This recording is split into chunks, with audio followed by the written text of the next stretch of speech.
Hey kid, you got it right. This is Yada's vlog on a blog. Catch it with us now. It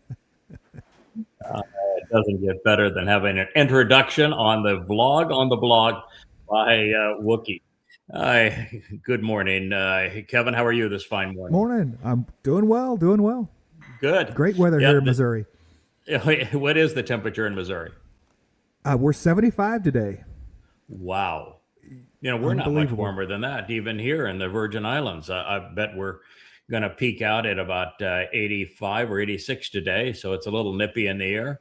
But wow, for you to be in the 75 range, that is impressive for the state of Missouri. Right. A low of 19 tonight and then a high of 30 tomorrow. So we'll have you on the downside. I think it'll get to a really, really nippy 74 here at night.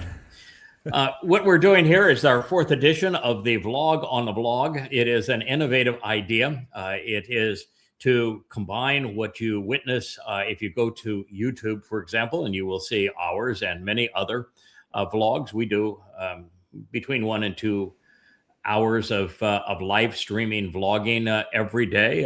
It appears on probably a dozen social media channels, but YouTube is the prominent vehicle that most people watch vlogs, which is a video presentation. I have a couple of fellas or a couple of gals talking as we're talking right here, Kevin. But there is also on X and on Facebook, and really other places as well, like Instagram, TikTok.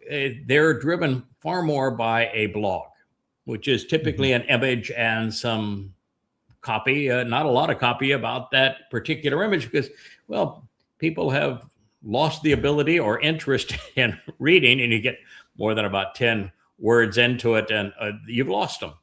So we're going to blend the best of these worlds together here in our fourth edition. It is Wookie sponsored, called the Vlog on a Blog. And so here we're our very first image. This is a presentation I believe was done by my wife. If not, it was done by the branding team. And there are so many spectacular images and graphics in this. I just love this roadway to the light. It's kind of here begins with the human soul, and it's going to have what I think is one of the great images I've ever seen for what we do, which is to have the books open up as birds that fly out of those books as the source of the tree of knowledge. And ultimately you're walking through time into a timepiece at the end of it. One is the tree of knowledge, up an ascending stairway that turns into the silhouette of a human profile. There are some really spectacular images that tell a story in this. So let's go ahead and play it if you wouldn't mind, Kevin. Gotcha.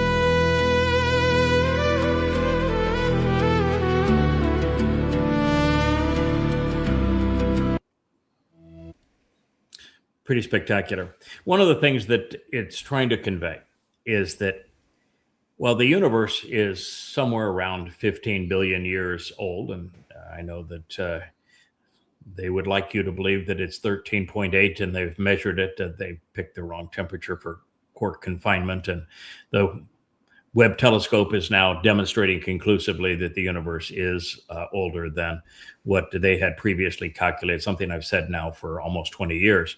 But over that period of time, we only have mankind with a Neshamah, which is a conscience, for 6,000 years. Yeah. And we are just 7 years and 9 months away from the end of time as we know it. Literally from the end of time as we know it. Yeah. There will be a continuation from that point on. We'll have 1,000 years in Eden, and then we enter the 8th octave where we go off and explore the universe.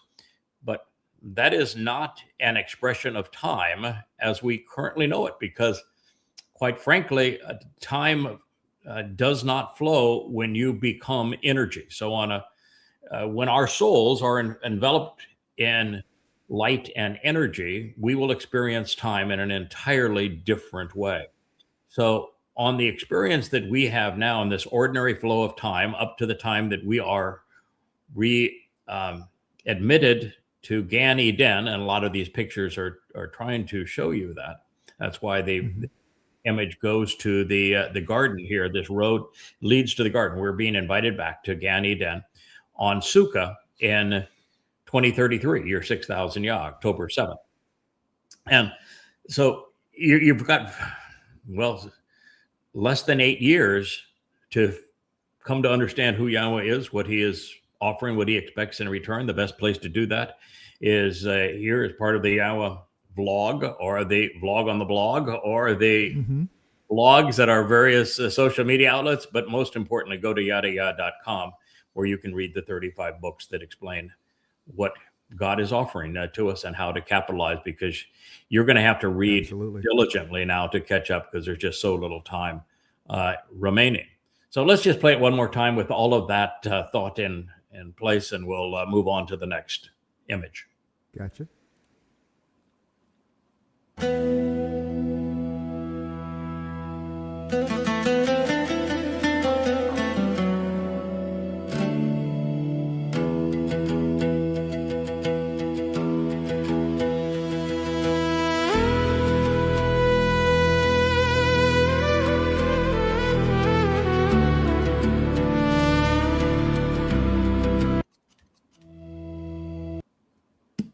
That's the book right there that was being discussed. It is Shana. It is the book on time as we know it, years. It presents the schedule between now and the time we're being offered back into the garden. In fact, my most recent book is Time of Trouble. I would strongly encourage you to take a gander at this. This is a recap of everything that's going to transpire over the next 7.5 years.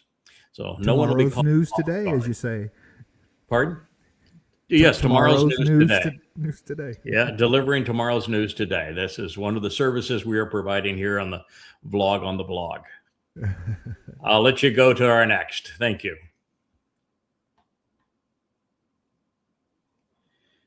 Well, the screen is blocked as we're adjusting microphones here. All right, this is an interesting thing. The Pinocchio man is wearing 3 medallions. I don't know if you can see them here. It's maybe too small, but the 3 medallions on Pinocchio man are the Abrahamic religions, Judaism, Christianity, and Islam, and it says lies and more lies. And this is really the truth of the matter, that if it were not for lies, there would be no religions. Religions are all based on catastrophic and debilitating lies. Judaism, the lie is that an oral Torah was given at the same time that the written Torah was delivered. And that is just not true. The Talmud is strictly a man-made device, and it is in many, many ways contrary to Yahweh's instructions, and that over the years, rabbis have just gone crazy with their rules and regulations and their interpretations. And there's really no group of people more dangerous to Jews than rabbis. Yeah.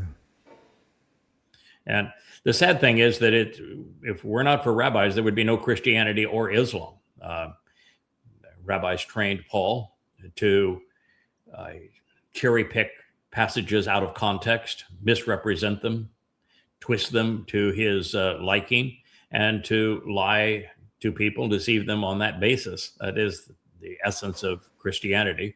And the Quran literally does not exist if Muhammad had not been allowed to purchase Talmud readings from the rabbis. The reason that Islam is a religion today is that Muhammad bought Talmud readings from the rabbis. So as you are bludgeoned by the likes of Al-Aqsa flood, and will be bludgeoned again by Al-Aqsa flood 2.0, You can thank the rabbis, otherwise there'd be no Islam.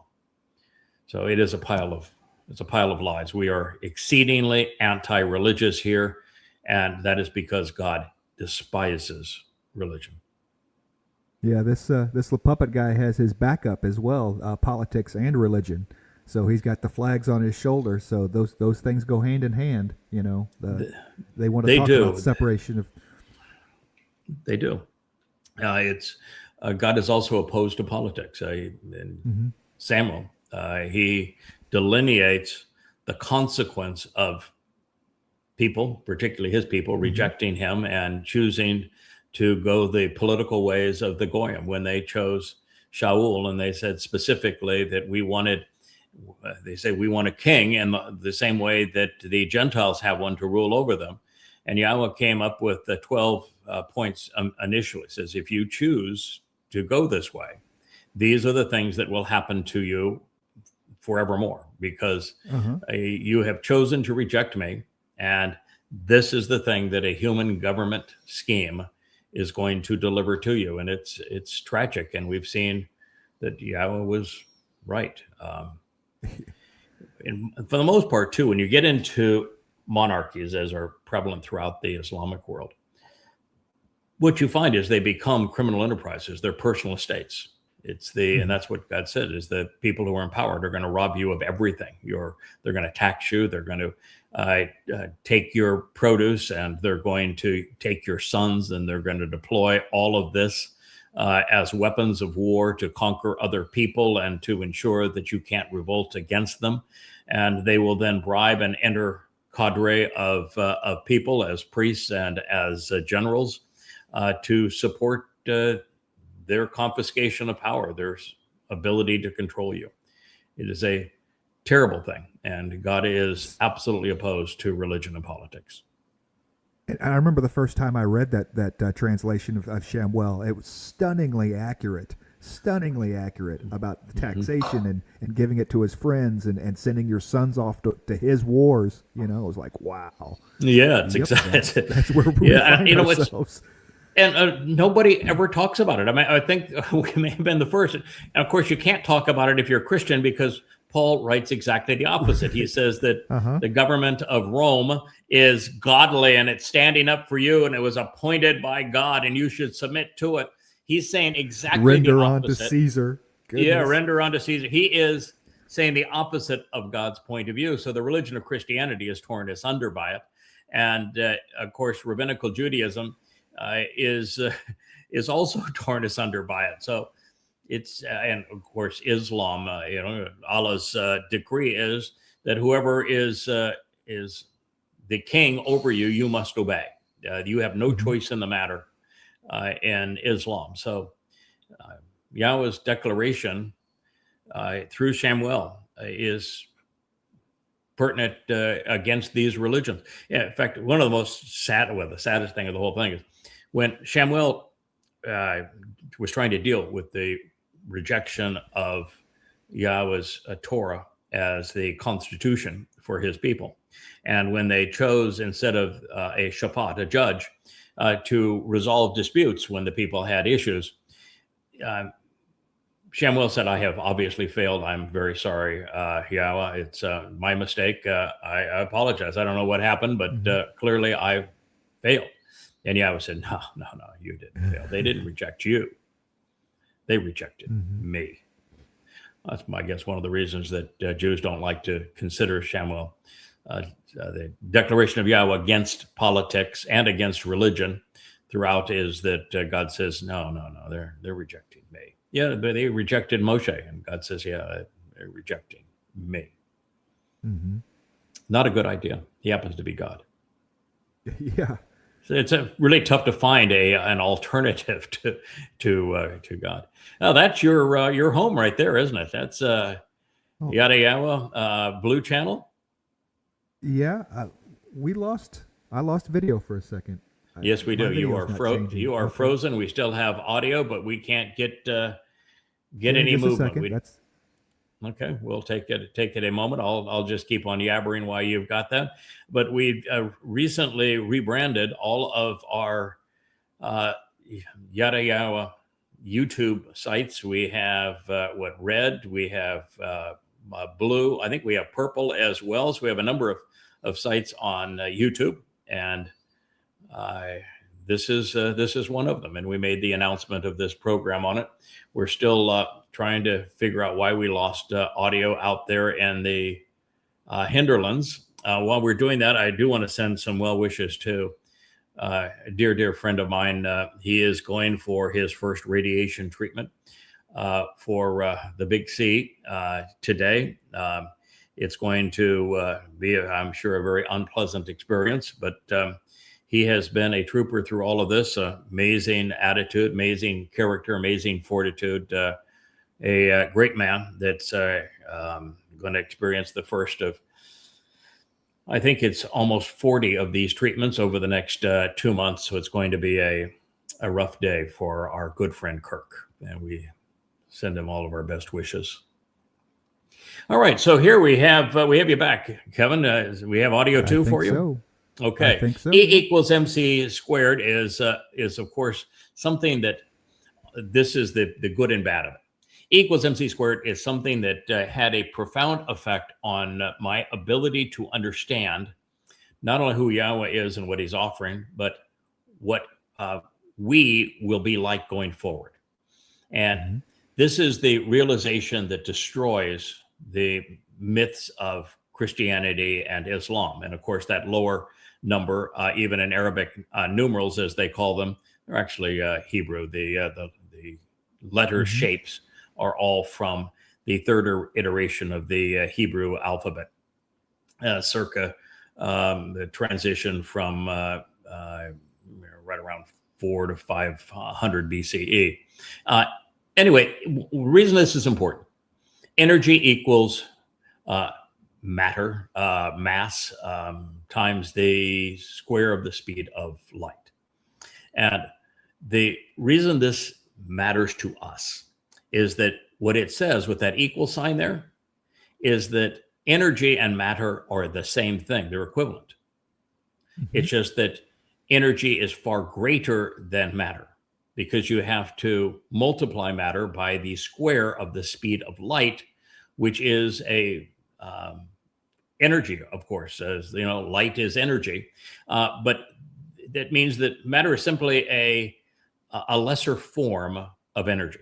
So once we are transformed, once Yahweh's has taken us out of these physical bodies, because the physical body is a total liability. That's why the Christian myth of God being a man is absurd. That's why all of God wouldn't fit into our galaxy, much less our solar system, much less this planet, much less a man. It's the dumbest idea ever that you're going to make a God a man. It's just utterly stupid. And then you have this man so feeble that you have men able to kill your God. That's even more stupid.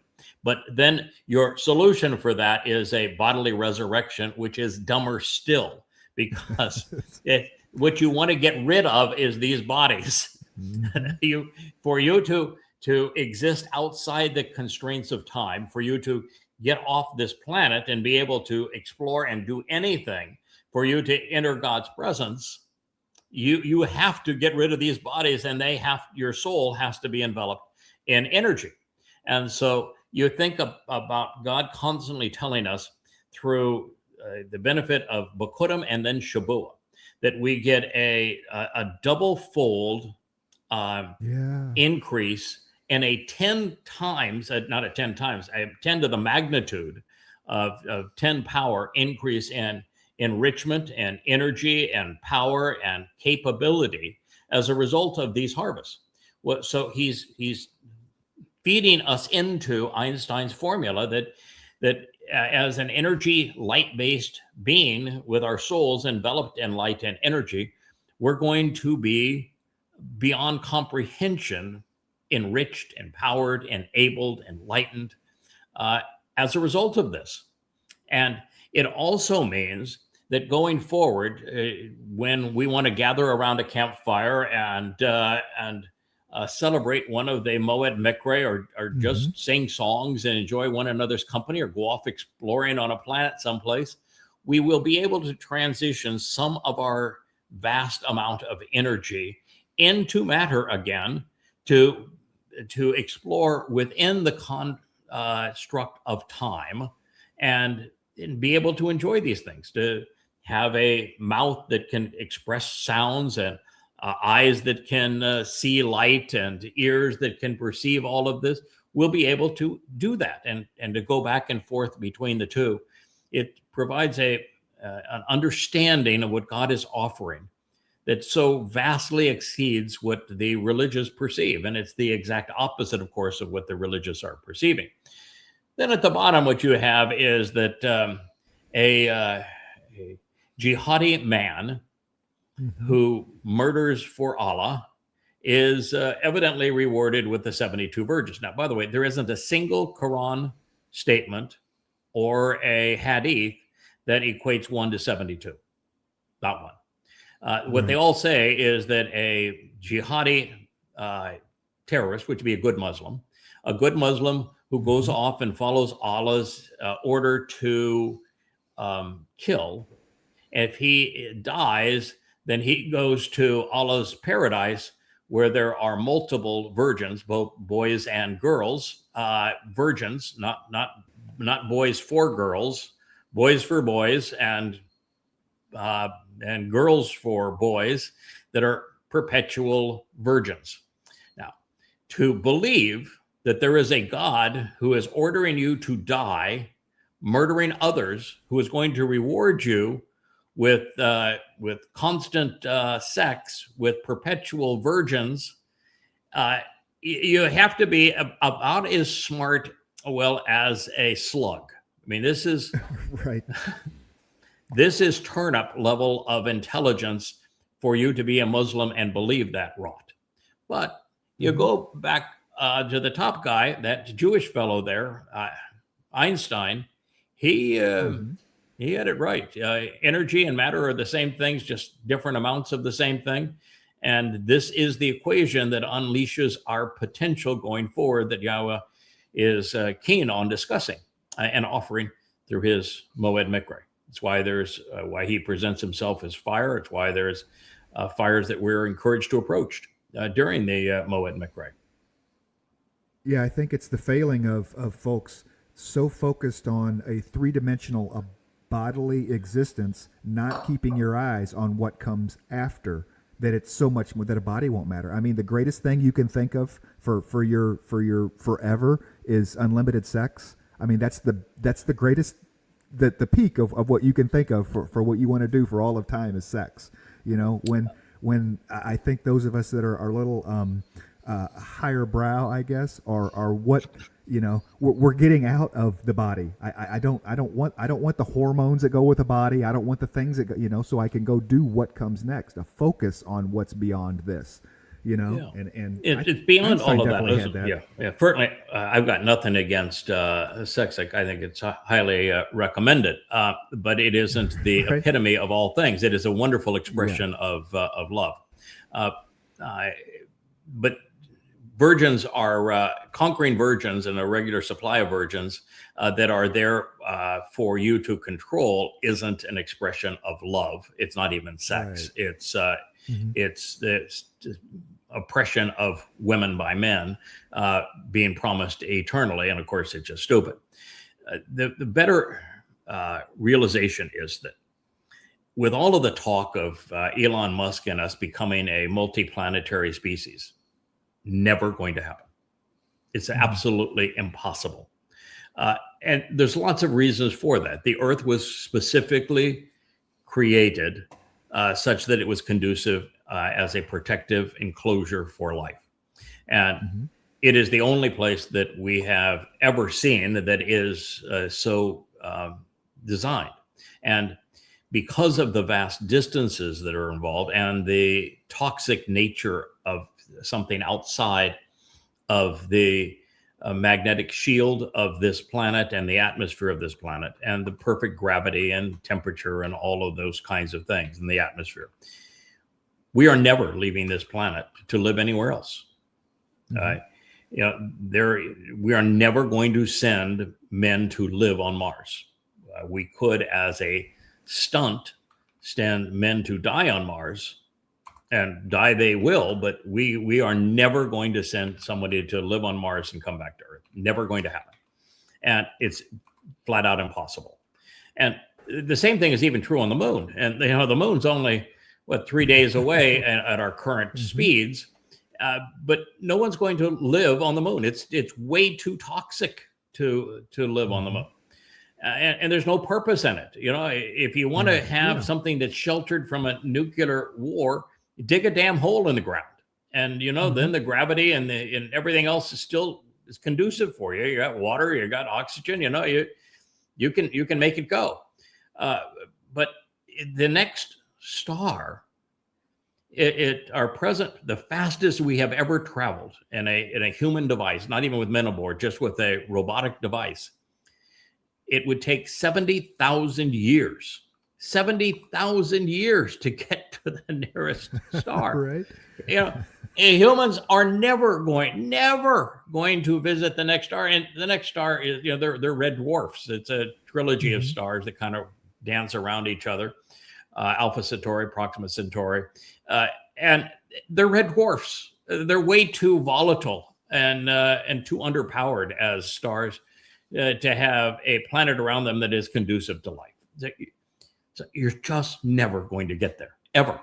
So you might as well accept Yahowah's proposal. He has a proposal that can take you to the entire universe with E = MC², because when you understand that the cosmic speed limit is the speed of light, nothing can ever travel faster than the speed of light. Impossible. And it is the governing force of the universe is the speed of light. He's right. That C is the governing factor of the universe.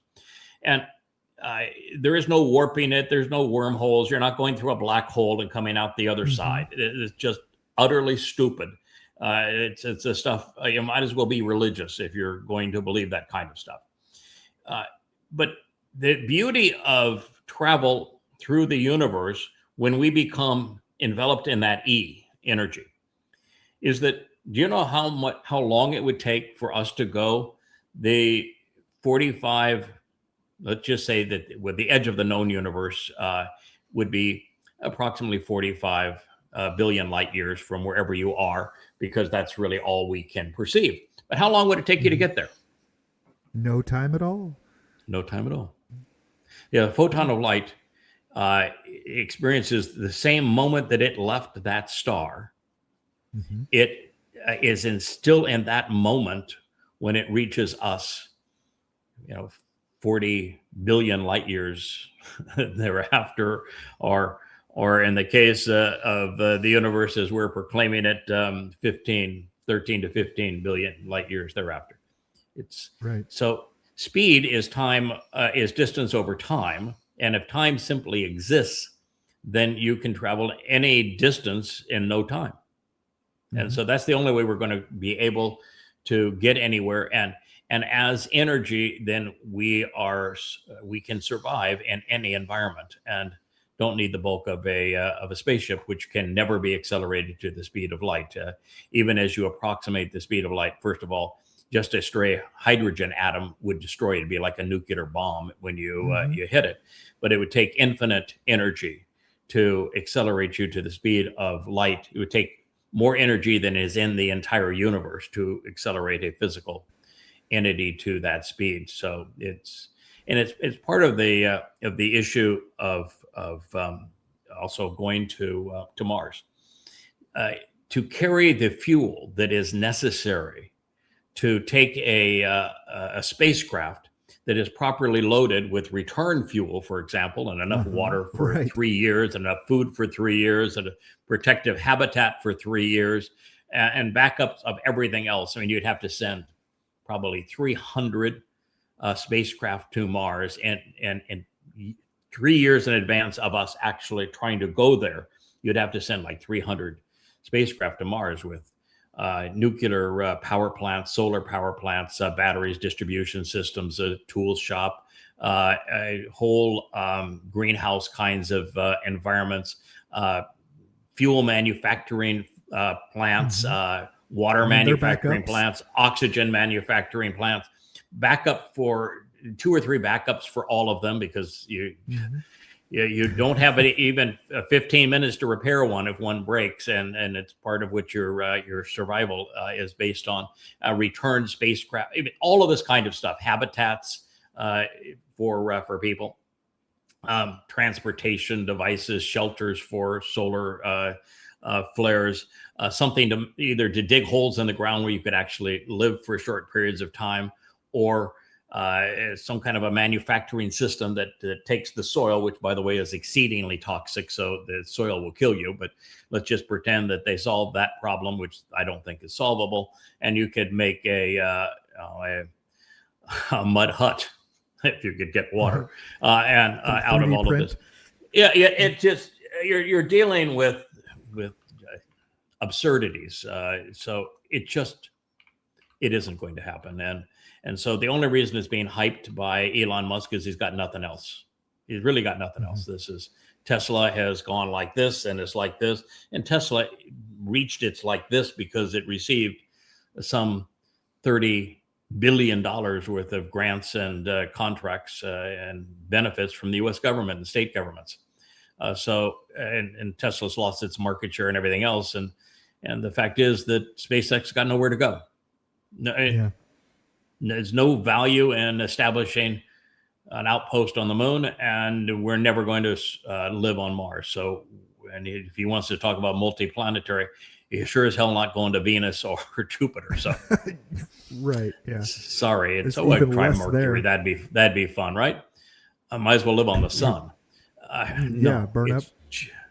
This what Albert Einstein perceived, both in E equals MC squared and the relativity of time, depending on the observer, which explains why Yahowah explains that creation took 6 24-hour days, and why we look back and it's close to 14 billion years. They're exactly the same amount of time. And what he demonstrated is in the proximity of great velocity or great energy or mass that time slows. We've now measured the rate that time slowed vis-a-vis someone at creation. It's 10 to the 12th power. You divide 14 billion years by 10 to the 12th power, and what do you get? Six 24-hour days. Yeah. 6 days. Yeah, I was very, very smart. So there you go. So that man up there, he is one of my heroes. He opened the floodgates of understanding, which we're just beginning to capitalize upon.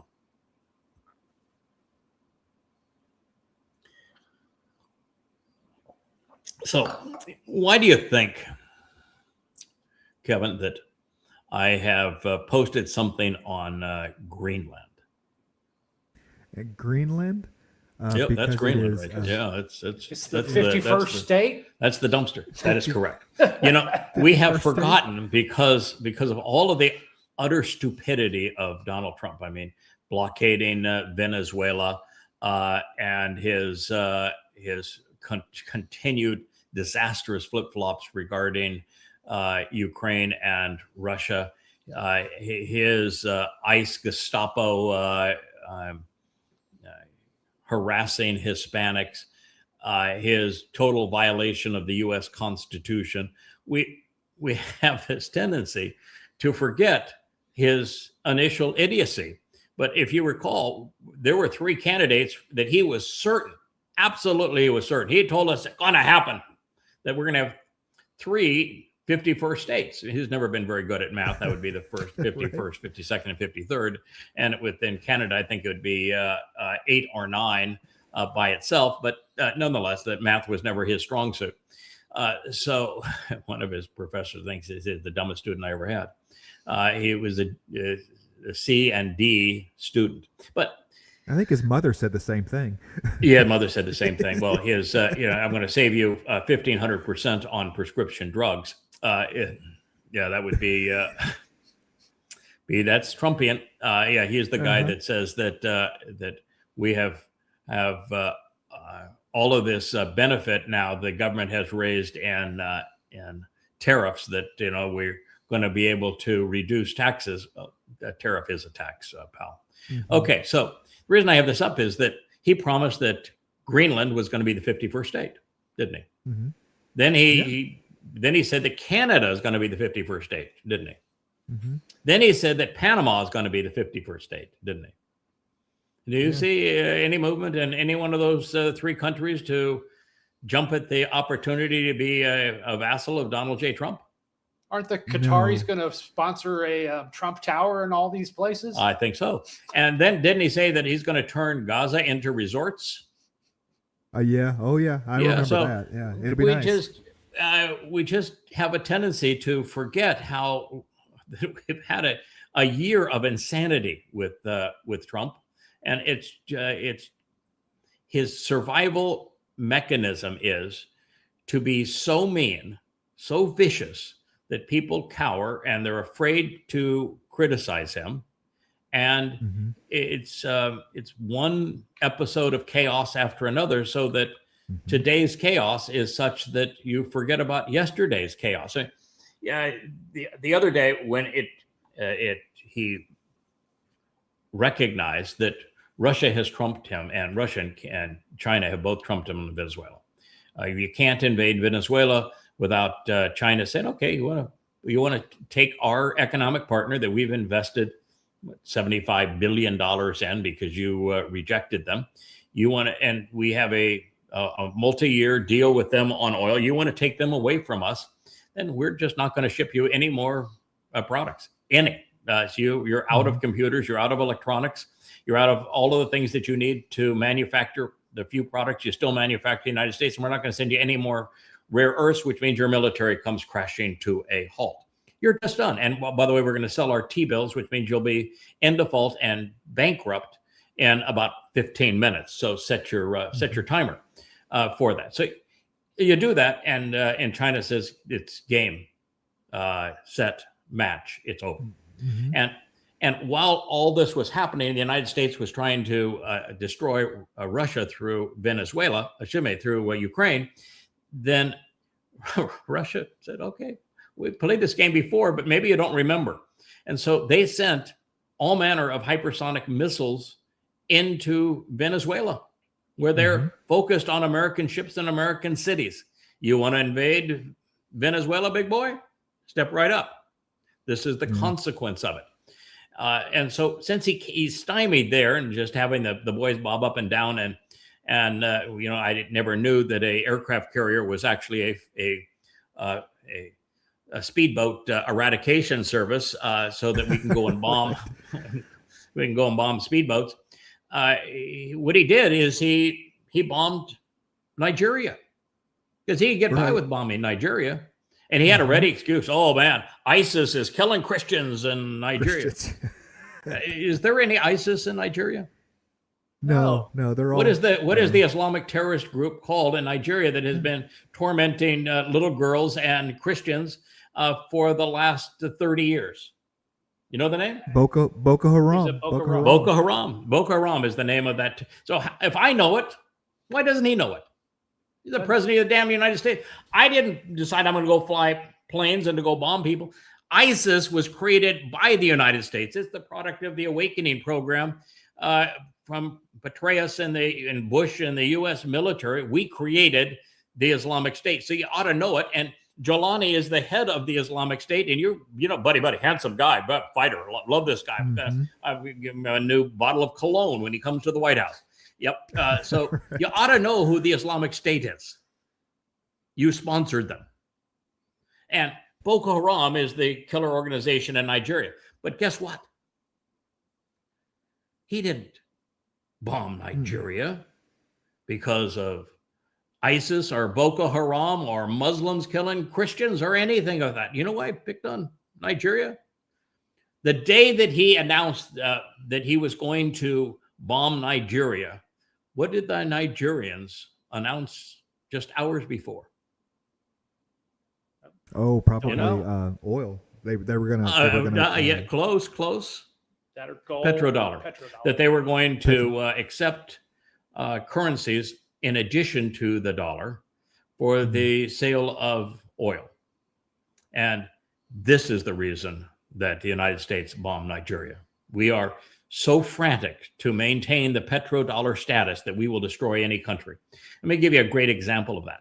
You ever hear of a guy named Muammar Gaddafi Yep. and a country called Libya? Yep.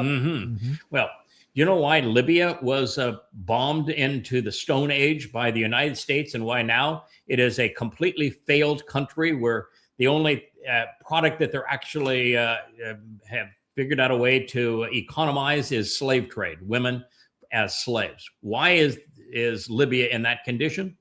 Because they created their own gold dinar. That is correct. For the entire continent of Africa. Because Libya was the most prosperous country by far in Africa, by far. And Muammar Gaddafi had enough gold that he could create a gold-backed currency that African nations could use to avoid U.S. Subjugation and abuse. Totalitarianism by the United States over the petrodollar. And he said, you don't have to buy and sell in dollars. You can buy and sell in this gold-backed currency. And that is why Libya was bombed into the Stone Age. It is disgusting. The more you know about these countries, the worse it gets. So. The Americans don't like you playing in their sandbox, and they think all the sandboxes are theirs. The world is the American sandbox. That's when we started the Ukraine war, because we wanted the Russian sandbox. It has many, many valuable assets in the between gas, oil, and rare earths, uranium, and that sort of thing. And the entire purpose of the Ukrainian war was to do regime change, divide Russia into a bunch of rump states, and make certain that the U.S. could control it for economic reasons to satiate the oligarchs. It's not about just wanting it. It's about wanting it at a discount. We want a deal. Yeah, what did Trump say when he was deal with them?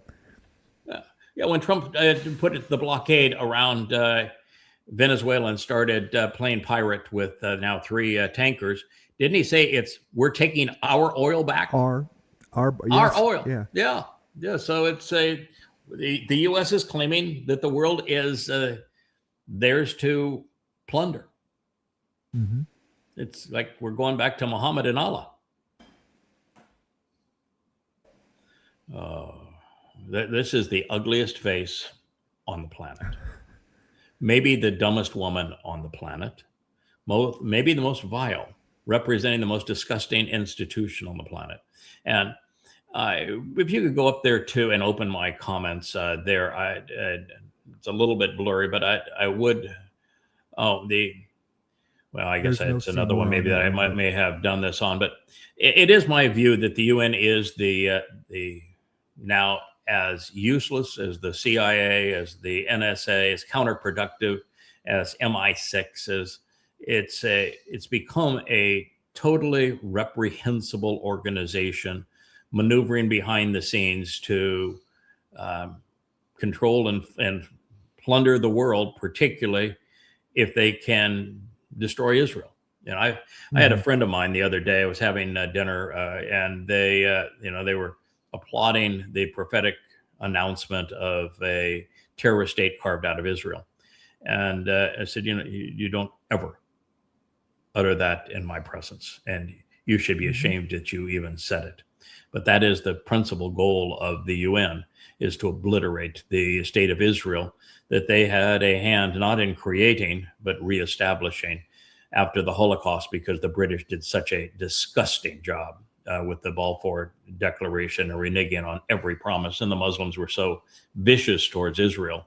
But the UN now is nothing but an anti-Semitic, anti-Israel terrorist organization that is populated by revolting morons like this one and the head of their international criminal court. It's just a bunch of jackasses. And to this point, my only question to this lady is: does she know where the only place in the world where the UN exists? I mean, where what exists where the UN exists? It literally, on paper, it's all over, but it only has one little bitty piece of dirt that we gave them in New York, and so Correct. She wants to isolate the United States Okay, then where's the UN going to meet? I mean, are they going to move to Belgium? Are they going to pick up their big building and move to? I mean, actually, Belgium is a vassal of the United States because we put our SWIFT trading mechanism there, Mhm. and we manipulate world currency and world economic order through Belgium. So Belgium is a vassal of the United States. Europe is a vassal of the United States. You know what we just did? When we dictated to the Germans that they could no longer buy cheap Russian gas, which they were paying about 25 cents on the dollar, maybe 20 cents on the dollar for Russian gas. And it ran their economy. It was what made Germany the economic engine of Europe. And we not only told them you can't do that anymore, and they were a vassal of the U.S., so they had to say, okay, we're not going to buy cheap oil. We said, you have to buy our oil, which we charged them about 10 times more for than they were buying the Russian oil. Then we blew up the Nord Stream pipeline so they couldn't renege on the deal and denied that we did it. But that was Biden that did that. And you know what we finally done? We bankrupt Germany. You know, the contract with Germany has always been that their businesses would always offer employment in Germany to Germans. They are now shutting down the last of the Volkswagen plants. Volkswagen is the leader producer because of all of the various brands that they own. They're shutting them down one after another. The German automakers are shutting down, and BASF, the great chemical manufacturing company, probably the number one industrial company in Germany, doing the same thing that Volkswagen is doing, moving out of Germany and all German jobs. Guess where they're moving? China. Wow. They're moving to China. And the United States caused that by at the top of the U.S., you have a number of just absolute irrational, ignorant dunderheads that are grossly immoral and can't realize that there is a consequence for every cause. You know, we turned Russia into the most formidable military might on this planet by sanctioning them and then declaring a war against them. And we destroyed the value of the U.S. economy and our ability to function as the reserve currency when we stole $300 billion of sovereign Russian assets. We showed that the dollar now is a weapon. These morons are so grossly immoral. And this is America. If you're a patriotic American, you need to have your head examined. We are exceedingly evil in what we're doing. So anyway, I thought you ought to know.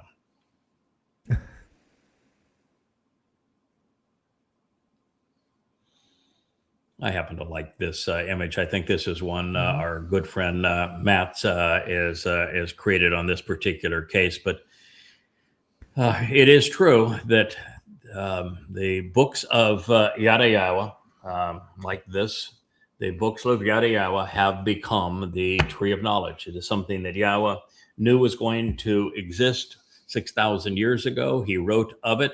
And then 2,700 years ago, he wrote that the Towrah would be the author of the books of knowledge. And if you want to find your way back to God, that is the way. Oh, I just get a kick out of this. Do you know why we're going back to the moon? After more than 50 years, why are we going back to the moon? You know? The only strategic thing I can think of is to keep China off the moon. But other than that, I mean, I don't know what their excuse for going back is, but no, we're not going to put weapon systems on the moon, or maybe the purpose of the Trump battleships will be, to circulate the moon and have the big guns shoot down the Golden Fleet, those godless Chinese as they approach the moon. No, we are not going to restrict the Chinese from having bases on the moon, and I'm not even sure the Chinese want to have a people on the moon. I think they want to mine the moon. There are some things on the moon that would be very, very effective in terms of energy production going forward. I think it's a very unique form of hydrogen, but memory slips me at the moment. No, the only reason we're going back to the moon is because just as in the 1960s, the U.S. decided that it couldn't allow those godless commies and the USSR to beat us again, because they put up not only Sputnik as the first satellite, but Gregorian as the first as the first. Yeah, you're on first name basis with him. I don't know him that well, but you must be older than me. I don't know. But anyway, you had to put on Yuri around the Earth. That they beat us, and it was embarrassing for the United States because it was capitalism versus communism. So JFK, who I actually like, I think he was an interesting fellow, a pretty bright fellow, by comparison to the current inhabitant of the White House. He was brilliant. But he wanted to prove that America's capitalist system was better than the communist system. So he came up with the idea we're going to put a man on the moon and bring him back safely to the Earth. And that decade, and then 1969, we actually did that very thing.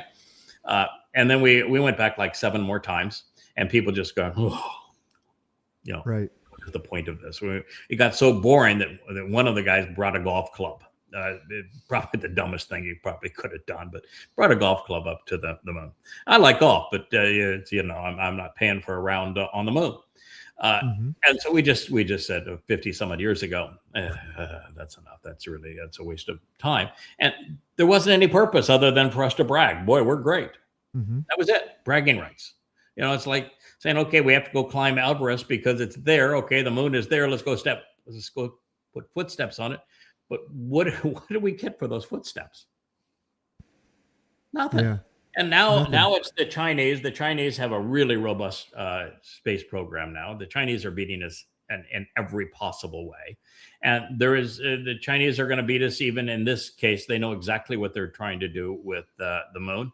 And it happens to be very different than what the U.S. is trying to do. We just want bragging rights that we can get back there. But here, this is said, a historic space milestone awaits. Now, how can it be a historic space milestone when the milestone is sending humans further from the Earth than anyone has traveled in over 50 years? Because, well, we traveled that exact same path 50 years ago, which means it can't be a historic space milestone, can it?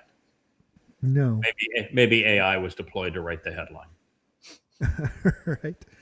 But the only reason we're going is because the Chinese have announced that they're going to do so, and we need to beat those godless commie Chinese because our egos won't handle anything less than that. But no, it is a waste of time. One of the reasons that there are a number of reasons humans can't live on the moon. One of those reasons is the regula. It is electrostatic and so sharp that you can't get it off of your apparel. It destroys everything. The electronics, the aluminum that shields these things, their spacesuits everything gets torn to shreds with this regula. And it's electrostatic, which means you can't get rid of it. And an astronaut to breathe it, it's deadly. And it's contaminated with all modes of toxic material. And so the regula alone is deadly. And then to be on the moon, the only way you can survive on the moon is in a cave. Or you have to build your own cave because of the cosmic radiation. So what's the point? And no matter where you're on the moon, you're going to have 14 and a half days of total darkness where you can't generate any energy. How are you going to survive that? Whoops. So what's the point? We are foolish, us humans. God has offered us a way to get off this planet, and you can capitalize on it by reading the books of Yahowah. Join us on the shabuw'ah harvest if you're really diligent between now and then, or you can be among those who gets a second chance at Eden, and we will equip to over 1,000 years to prepare you for this opportunity. But you have to earn Yahweh's trust, and that means you need to listen to him, be observant, and engage, being productive in his sight to ever have this opportunity to go to the moon like this or any place else. I happen to be fond of the moon, but and I may go there someday, but not in a spacesuit.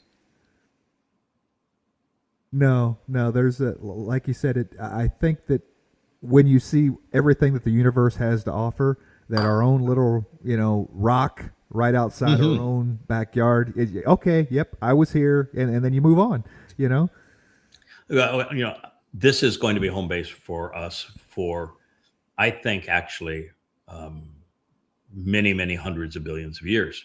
Hmm. Ultimately, this universe will die of entropy. Everything will go out. And so God is going to create a new universe long before that happens. And we're going to get off and have an opportunity to explore this one. And there are clearly the opportunity to create with, and the estimate was as of a month ago that there's 2 trillion galaxies. It was 2 billion galaxies not long before that, but now it's 2 trillion Hmm. galaxies. And the most recent analysis of Webb's photographs is that, yeah, it could be more like 4 to 40 trillion galaxies. And that's only to the threshold that we can currently perceive. So there's a lot of opportunities out there. This is just Yes. a simple statement. Actions speak louder than words. You can apologize all you like, but if your actions don't change, your words are meaningless. With Yahowah, it is that uh, your actions speak as loudly as your words. You have to be Hmm. right with your words. But if Hmm. your devotion to engaging and working on behalf of Yahowah does not follow and is not consistent with your words, if if you are want to have words which are mixed with truth and lies, and then you go and you say, well, here's my site, and I'm going to hide that site, but I'm going to have another site that disparages things, but you just can't do that. You can't be like Adam was in the garden, where you don't engage. So Hmm. God is very much into talk the talk and walk the walk. And I don't think there was anybody that exemplified talking the talk and walking the walk more than Moshe and Dod. But Oh yeah. that is what's required if you're going to engage with God. You got to be able to talk the talk and walk the walk, and you can't talk the talk unless you've listened to Yahowah and closely examined his testimony for a very, very long time and have been exceedingly thoughtful about it. Yeah, you have to know the material before you want to get out there and start mixing it up with people and trying to help other folks because you're not helping. Being from the You're not. show me state, I can understand this action speak louder than words. I kind of grew up with it and live it. That you Hmm. will always know folks by what they do and not what they say. So I can definitely get behind this understanding. Yeah, a lot of hypocrisy out there with the people who say one thing and do another. That happens to be the nature of religion and politics, by the way. Hmm. Yeah, this is another just a galactic theme. This is uh, fairly amazing scenario where there would be uh, galaxy upon galaxy that is all strung together in kind of a free form uh, wave action, if you will. I don't think that's not a chain, because a chain you would have to have the closed loops, but it is a waveform. And to Hmm. think that there are galaxies out there that are interacting with each other in a wave form. This one, they say, it stretches over 13 million light years. 13 million. The nearest, again, to put in perspective, the nearest star to Earth is 4 light years away. And it would take us at our present highest travel speed 70,000 years to get there. Hmm. And this little thing out here, this little wave of galaxies, uh, is stretches over 13 million light years Right. from one end to the other. It is one of the things that is very unique about the Milky Way, which is what we call our galaxy, uh, and that's because it appears that way in night skies. Hmm. Is that it is in a bubble. Uh, there Yeah. is nothing near the Milky Way. And Hmm. these are all interacting galaxies. If you are in a galaxy that is near another galaxy, which is the majority of galaxies. Life is not possible in either of the two galaxies because of the way they interact with each other. So you have to have a galaxy that is a bubble even to have life. And then you have to be in the right arm or distance from the center of that galaxy for life to exist. Too far out, and the stars are not large enough to create the supernova kind of explosions that create the heavier elements that the rocky planets and life is comprised of. And too far in, and there's too many cosmic explosions of these things for life to survive.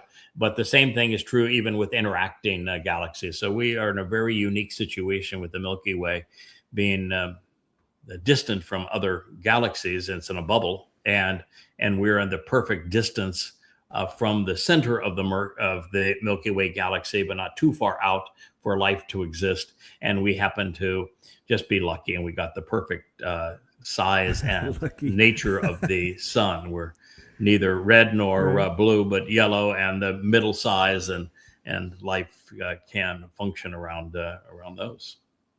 Yeah, I liken it to the Earth as a crib, and then with this bubble being the room that the crib is in, in the house. So it's the nice safe spot for whenever, for the kids to grow up, and when they get bigger, then they can go out and play in the rest of the universe. Yeah, my view is just go ahead, finish your thought. Oh, this free form. I wonder that if it only appears free form from our perspective. Maybe it's more of a double helix formation or something like that we're just so close to it, or the angle we're able to perceive it at, that it's probably not a free form, that it's not something that's just happening. I think it's something that has a definite purposefulness to it, that waveform. Think for a moment how far that has to be away for us to first see it through the Webb and infrared. I mean, the reason that Hubble doesn't see these things is Hubble is receiving visible light, and that's just a tiny percentage of the light in the universe. Most is infrared. So Webb was designed in infrared. For Webb to be able to picture that, think about how, and that is a photograph of something that is over 13 million light years in length. How far does that have to be away from us? I mean, we're talking about in the range of many, many billions of light years away from us. And therefore, what you're looking at doesn't exist. Not anymore. Not anymore. It doesn't even exist anymore. Right. Not by time standards. No, it doesn't even exist. Yes. The light, if the light left that thing 30 billion light years ago, it doesn't exist anymore. It's likely gone. Same concept of them talking about Betelgeuse going supernova, in Orion's belt, and how it'll be this spectacular thing in the sky. And I'm like, if we see that, it's already happened. It's so far away. It happened. Very, very. It's an Orion. It's Betelgeuse is a very, very volatile star. But it would have happened a long time ago. Long time ago. Yeah, what we're witnessing, everything you see in the night sky is history. The closest thing that you have to being current is the moon. The moon is delayed about 1.3 seconds, but everything else in the night sky is history. So it's a very different thing. The one way that you view the Earth as our crib, I actually now view the Earth as Eden. That Eden is a microcosm of the Earth, and the whole story of Eden with Gan Eden. Gan means a protective and enclosed garden. We get back to the garden on Sukah. Sukah also means protective and enclosed garden. And so what God is telling us is that ideal conditions without religion, politics, conspiracy, anti-Semitism, militancy, in Eden long ago is what he's going to fashion for us to return to on Sukah here in less than 8 years. But that the Earth is like Eden. It is a environment that has been created that is shielded and protective and enclosed, such that it is conducive to life. And So it was specifically designed for what we are enjoying. And this is our little spaceship. And you don't like this spaceship, then, well, I'm going to tell you, Elon Musk is not going to provide one that is better. No. He's, by the way, getting a God complex. He has now said that that the SpaceX, his new spaceship, is equivalent to the conception of life on the planet. Oh, I saw that post. Yeah. Yeah. That, Boy, he's getting a little it's big for his important. britches. I'll tell you that. Mm-hmm. This is interesting. So CERN is now publishing what God said to us. Now, he revealed this 3,500 years ago, but he would have made the announcement regarding this 14 billion years ago. So CERN physics has just discovered that fragile matter, and matter is fragile, forms after the chaos, not during the chaos. Now, this is part of our difficulty, scientific difficulty of trying to age the universe, because prior to the existence of matter, which is a form of energy, a diminished form of energy, prior to the existence of energy becoming matter, time simply is. It cannot be measured because it does not flow. So you cannot age the creative aspect of the universe prior to matter coalescing from energy, because matter, when you become a material being, time flows. Prior to that, it just simply exists. So that's the first aspect of this that is telling when you want to understand where we are in the overall flow of things. The second is that Yahowah specifically said that when he released light into the universe, it was chaotic. Tofu, Kofu, it was chaos was everywhere, and chaos has to be everywhere because there has to be random opportunities for different possible outcomes. There's no free will without chaos, and so he says that there was chaos, and then following the chaos, he begins to describe the formation of matter. And so his view, Yahweh's description of what he said during the creative narrative is that this very thing, that first there was energy. This was in a very chaotic form. And then after the chaos came matter. And because matter really is organized energy.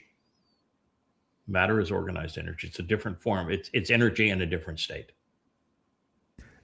Yeah, I've often heard Tesla explain it as just a vibrational difference. That as energy is, for lack of a better word, more energized, it is vibrating faster than we perceive it vibrating. And as it slows, that because you have this idea that a wall is solid or something is solid, but all the electrons and everything in it are still moving. And it's just vibrating at a slower state that we're able to perceive it as solid. You know, the comparison of the size of the universe and the nearest star being 4 light years away, and the Milky Way galaxy over 100 light years in diameter. The space between things in our solar system or in the universe is similar to the space between things in matter. That what we perceive as solid and as matter is actually 99.999999999% void. So if you look out and you perceive our solar system as little dots of matter in a sea of empty space, or relatively empty space, that's the same nature of these molecules, atoms that form matter, is that it's almost all void, empty space. And that the connections that the strong force and the weak force and these sorts of things that hold together and bind, create the expansion as well as holding together and bind, are everything is in movement. So they are indeed oscillating and vibrating, and everything's in motion. And it is all comprised of various forms of energy that coalesce to create matter. And it's important to recognize that's what things, how they exist, because the religious concept in Judaism, Christianity, and Islam, that there is a bodily resurrection and that your nature in either heaven or hell is going to be physical. It's just completely incompatible with reality. Mm-hmm.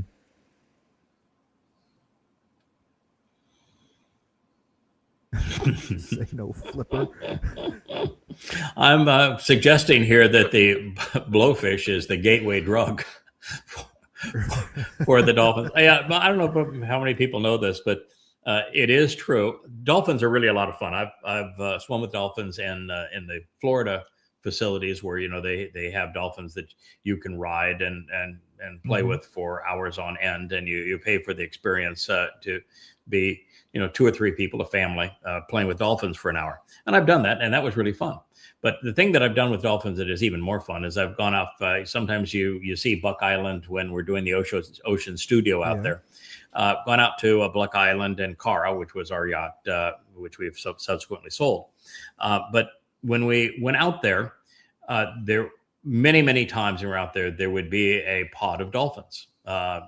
Males, females, and young dolphins that would swim all around our boat. You could jump in the water and you could swim and play with wild dolphins.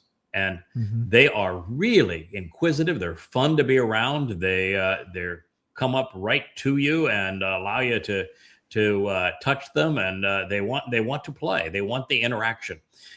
It was interesting that during the time of COVID, when people stopped going out to sea as often and interacting with the dolphins actually brought peace offerings to docks. They would take a fish and throw it up on the dock, or a piece of coral or a sponge, and they'd throw it up on the dock and say, we miss you.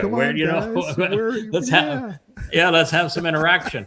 But here there is a narcotic that is in a lot of defense mechanisms have this in nature, but there's a narcotic, and the dolphins do pass it around, and they do get intoxicated with the narcotic. Wow. So it was be careful. Don't chew on the pufferfish. Don't chew on the puffer. What was the Finding Nemo? It seemed like the sea turtles were the ones that were probably using the most drugs in Finding Nemo. He just had that surfer talk. That it wasn't a real productive sea turtle. Anyway, never thought of dolphins. I was never an expert on Finding Nemo. No. I must have missed that one. I do well. It's multimedia. So okay, that's it's nice to be versed in it. The Babylonian bee. Sometimes the Babylonian bee is very, very good at sarcastic humor, but there's times that you wonder what in the world they're talking about. But anyway, go to your church, you heathen, which I don't know. I don't understand the byline, but the fact of the matter is, there is no book associated with God called the Bible. Bible is from what Hebrew term? Babel. That's Babel, correct.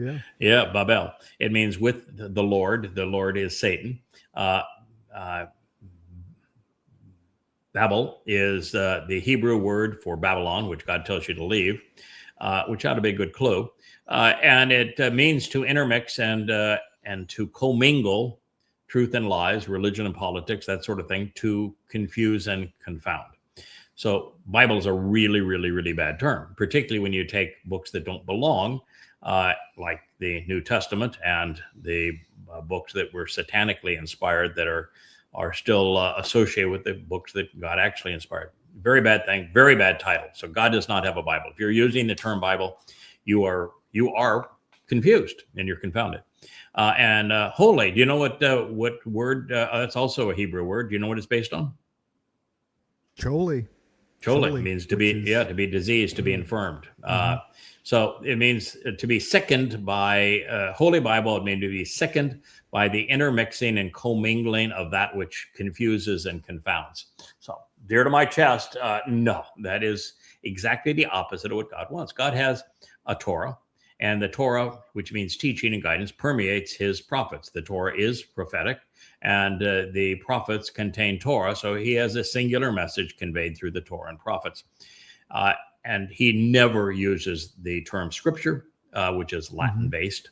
And he never uses the term chole or holy unless it is to demean it. And he uses the term Babel a lot, but it's also used in a derogatory tone. So that's a very bad idea. I also said on a program not long ago that church doesn't actually appear even in the rotten Christian New Testament. There's no word for church, not even close. Church is not a translation or a transliteration of ecclesia. And the term that used in the Christian New Testament is ecclesia. It is from ek and ecclesia. Ek means out, and ecclesia means call. So call out. It is not to. So no, so there is absolutely there is absolutely no word even remotely akin to church. The actual basis of the name came from Church, which is the goddess of the Germanic religions, daughter of the sun is Church. We get a halo and circuit and circus from Church. It's the word that we get, all derive the English word for circus, circuit, and circle. Circular reasoning, for example, comes from church, but there is no church, and that line that is so essential to Christianity cannot be found in any manuscript of any one of the books of the Christian New Testament prior to Eusebius and Constantine in the 4th century, which is upon this rock I will build my church. That line does not appear in Mark, does not appear in Matthew, in any one of the pre-Constantine manuscripts dating to the 2nd, 3rd, and early 4th century BCE. And after Constantine and Eusebius, there's just almost no correlation between what was written and what they wanted to promote. But that line, upon this rock I will build my church, was actually written by Eusebius on behalf of Constantine in the 4th century. So that's how far off you all are on going to church and carrying a holy Bible. Every aspect of that is intellectually insane. He just says, That's what we have you as part of this program, Kevin. It's for my. I'm not. Okay. I'll work on my segues a little better. I'll learn how to segue a little better. Segue. Hey, remember back then when the Segway was going to be the future of transportation? Oh yeah. Well, they had we had entire security staffs. They bought hundreds of them. Hundreds of Segways. Your security staff. Wow. At several of our customers. Yeah, they were all over Kansas City for several years. Oh yeah, Segways. Yeah, that a crazy thing that you stand on and and boy, you never even see one anymore. I mean, maybe you could buy one in an antique store, could you? The future of transportation. Oh no, I know they had a lot of broken arms and injuries with them. Yeah, boy. Yeah, they didn't solve that problem, but yeah, Segway. I don't have enough level ground. I don't have enough level ground out here to have a Segway. I don't know that they're good for I tried one. It didn't seem to be superior to walking to me, but there was an advantage of the bicycle, which is that momentum had a tendency to keep you upright. The whole concept of a bicycle was so much better than the Segway in terms of its ability to stay upright. Well, I think we probably universed ourselves in this program to death, but I do like the pictures, and I like the opportunity one day that we will be out there and doing that. This next statement, if you read what's on to the right, he says, I categorically reject the recognition of Qatar as a state. Qatar is not a state. It's a family business, a mafia state, which is achieved as a result of bribery and corruption. This is because the government of Qatar, and which is Qatar, is denouncing the creation of a Somaliland carved out of Somalia.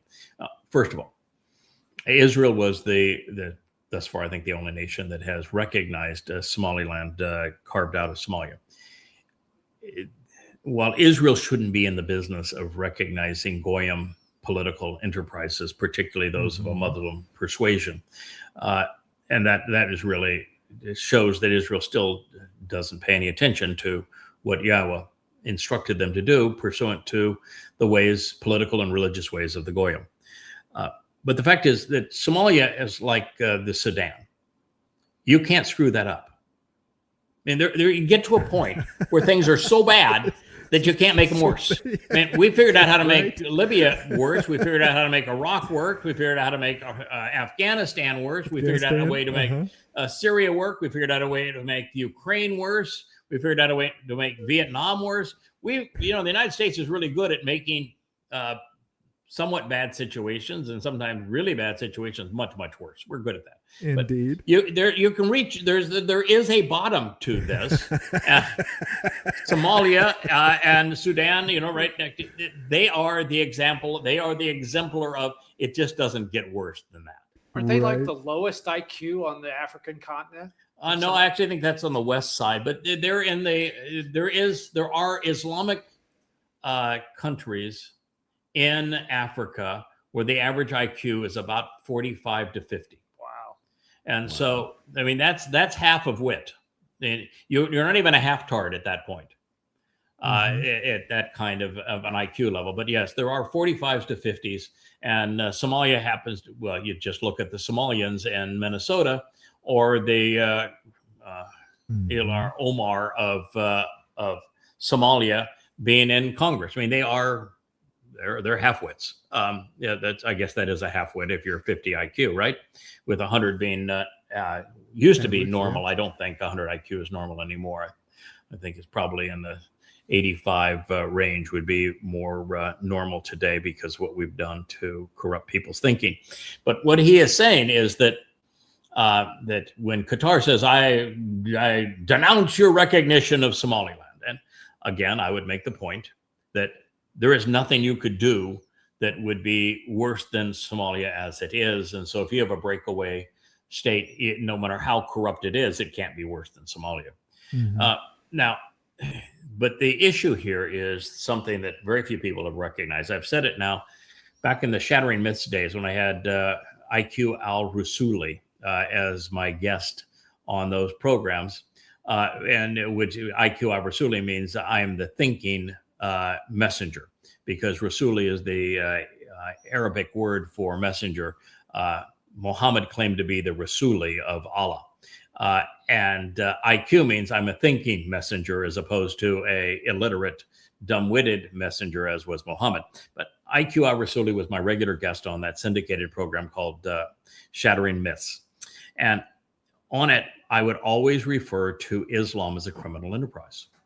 That's what it was. It was Muhammad's way of robbing people. He was exceedingly good at being a thief. And if it wasn't for thievery, there would be no Islam. The opening act of Islam is Muhammad, and the Quran verifies this, robbing a Quraysh caravan. The Quraysh was his own kin. And he robbed them, enslaved them, plundered them, ransomed them.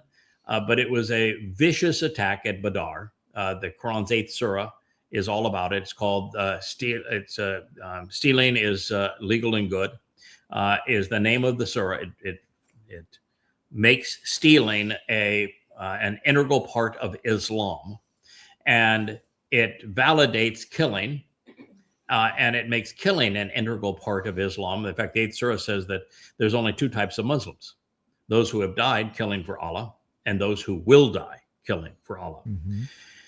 And that plunder is all good if you're stealing for for Muhammad and Allah, you can steal all you want. And so long as you give Muhammad, my guy, my Rasulullah, 20% of the cut, steal all you want. Enslave, sure. Slave trade, fine. Human trafficking, all good with Allah. And what that means is that the most decadent of human behaviors were sanctioned by Allah and perpetrated by Muhammad, which means that Islam was begun. Battle of Badr is the beginning of Islam. Islam was begun as a criminal enterprise. It is exactly what Qatar is now. And Islam has never grown beyond being a criminal enterprise. You can rally all you want for the religion, but when you come to understand it, which I would encourage you to do by reading the 5 volumes of Goddamn Religion, which are presented throughout the website at yahowah.com. They're all free. They average 825 pages apiece. This is just one of them. But if you read Goddamn Religion, you will come to understand for certain exactly what Islam is, and it is, in fact, a criminal enterprise. Do you know who else is into stealing? What's Hearts? Little Miss Cara. Oh, She's Cara. into stealing hearts. Okay, well, this is not the co-host that introduced the show. This is Cara, a younger version and a girly version of Wookiee. We will get one day having Cara and Wookiee do a show together and introduce the program. But at this point, Cara's a little young for co-hosting. So that's a pretty bold statement, but it's irrefutable.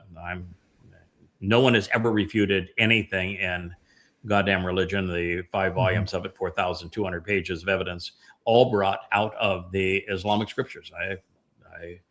My sole sources are the 5 oldest books in Islam, and I present the entire Quran, rearranged in chronological order, set into the context of Muhammad's life through the Sunnah, the Hadith.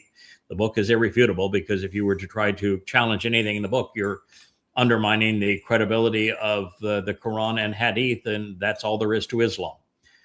So it is irrefutable, and what it proves is that not only is Islam a death cult, but that it was conceived as a criminal enterprise and remains that. There's no refuting that. I think you can look throughout the Muslim world and not see one positive, even with the wealth of not Qatar. What they build the islands out there, Arab Emirates and all. Oh of them. Yes, yeah. They like to show off their wealth with building islands and all the whole nine. It's still built on slavery. It's still built on everything that Islam goes for. Yes, it's the workers are all slaves. That the Muslims don't work. The Muslims didn't work in Muhammad's day either. That's why they became terrorists. They stole their wealth. They didn't create wealth. Islam has never created wealth. It is very good at plundering wealth. This is something that bothers me a great deal.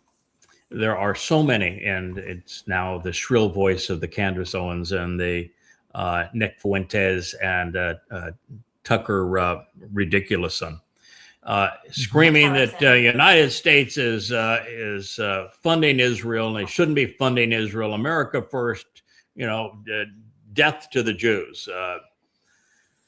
The 3.3 billion, which by the way isn't even a rounding error. That takes place between 9 o'clock in the morning and 9:01 in the morning is about how long it takes the United States to go through $3.3 billion. When you're $38 trillion in debt, 3.3 billion isn't even worth a sneeze. But the 3.3 billion, not only is there a reciprocal for that, which is that it can only be taken in military hardware made in the United States that Israel must improve on. And then everything that Israel does to improve on it has to be given freely to the United States. So the R&D, the most effective R&D arm for the U.S. military for this $3.3 billion worth of military hardware, and they're paying for the innovations that the Israelis provide, which are far greater than what we do even in DARPA. But that's not the point I want to make. Do you know why the United States gives $3.3 billion? Why that number exists in military hardware? The Sinai. Well, I don't know about the number, but it was over the Sinai. Yeah. Correct. Yeah, back in the 6 Days War, the Egyptians lost the Sinai to the Israelis. And in war, if you have declared war against somebody and you rally all of these your fellow allies to destroy a country, and you've openly declared that this war is to destroy Israel, and you've rallied all the allies around the Middle East to destroy Israel, and you lose because Egypt lost the Sinai, and had the United States said, "Okay, that's you," who was, and the United States wasn't even an ally of Israel at the time, and Israel wasn't using, for the most part, American weapons unless they could buy them on the black market at the time, 1967. The U.S. intervened not to protect Israel, not on behalf of Israel, on behalf of Egypt.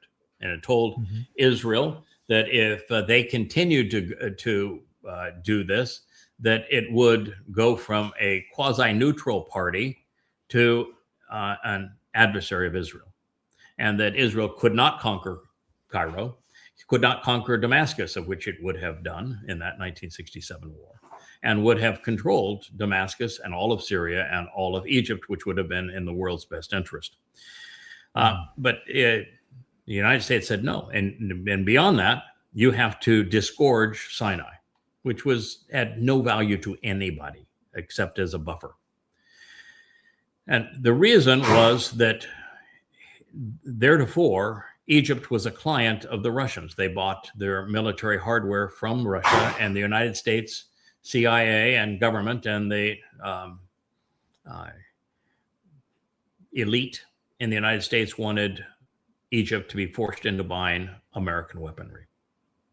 And the only way to make that happen and to sidestep the Soviet Union at the time was to control Israel and to dictate what Israel could or could not do. And so the United States made a deal with Israel, said, if you leave Sinai and return it to Egypt, Egypt will buy American weapons. And from that point on, we will reward you with $3.3 billion worth of military benefit for you leaving the Sinai, which would replace the deterrent factor of Sinai. Be lots of strings attached to that. But no one has realized what the United States got out of it, which was a client state in Egypt. And that's what the United States got out of that deal. And to welch on it now and say we're not going to continue it would put the United States as just one more untrustworthy move by a nation that does many things which are untrustworthy. But military aid to Israel is a deal. Yeah, what does Israel say? Hey, we want the Sinai back. We're going to go take it. I mean, all of those agreements had many things that could not happen. Like the Egypt could not militarize the Sinai, but it has, and the United States has not forced Egypt to live within their means. And by the way, Egypt is now buying Russian military hardware.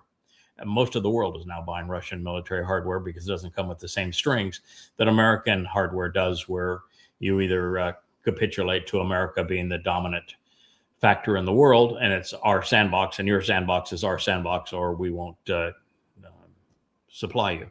So, but anyway, it's a deal that the United States made a fortune on, far more than $3.3 billion a year, by being the arms manufacturer for Egypt and other nations as a result of it.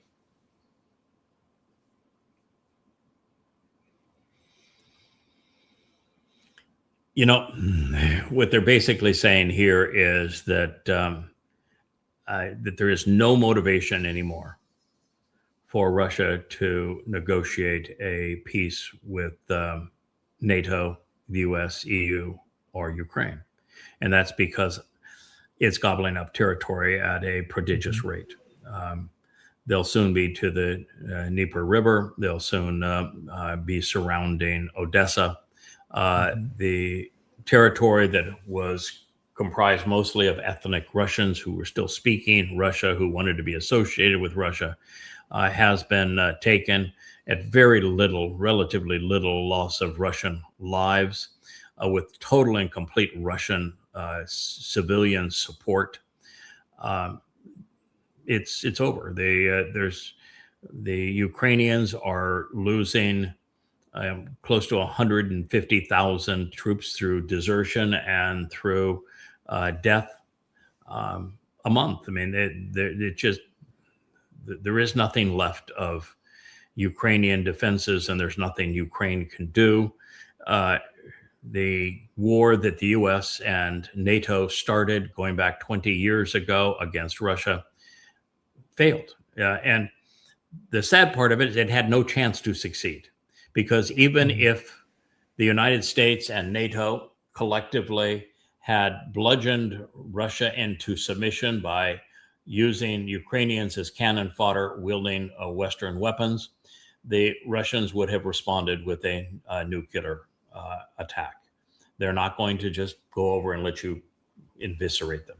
That was the only response that Russia would have chosen, which means if you win, you lose.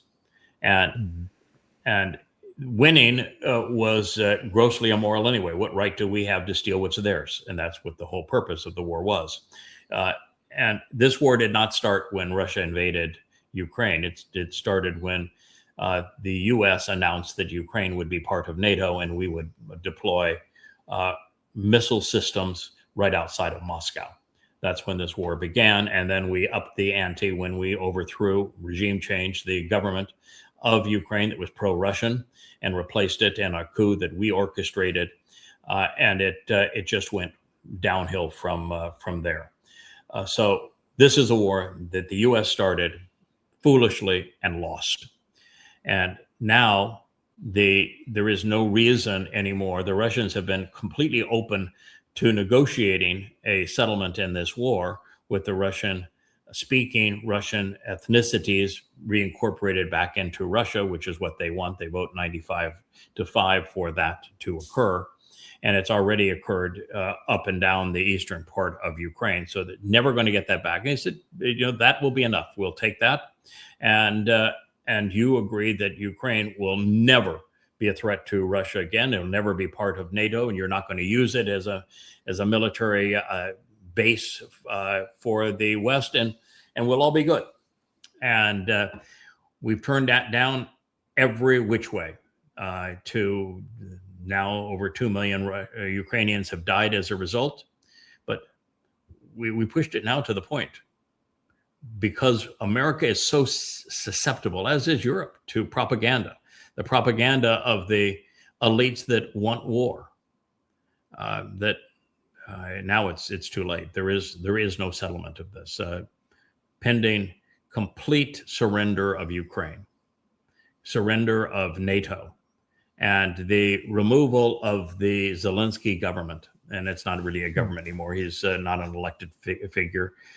He's a bribed a thug, personally confiscating billions of dollars. He's going to move to Israel, where they have they protect anybody that is Jewish ethnicity, no matter what horrible crimes they have committed. Right. So there is no solution for this war now other than complete surrender. And one of the things I do is every day I watch the battle lines move constantly towards the West. There are a number of YouTube channels that present this brilliantly based upon verifiable information. It's, how they verify now where the battle lines are and who controls what in Ukraine? The flag game that they play, they run their guys out with a flag and they put the flag out, and then they have the drone come over and show that, hey, we're in this Russians are in this portion of the city, or now it's Ukrainians in this portion of the city. They Yeah, play that's part the flag of it. game. Yeah, it's also just the videos on cell phones that are shot by ordinary people in those communities. And you put it together, and it's very easy to see where the Ukrainians are, where the Russians are. And so, and it's the Ukrainians are getting slaughtered in this war, and the Russians are perpetrating it with great discipline and effectiveness.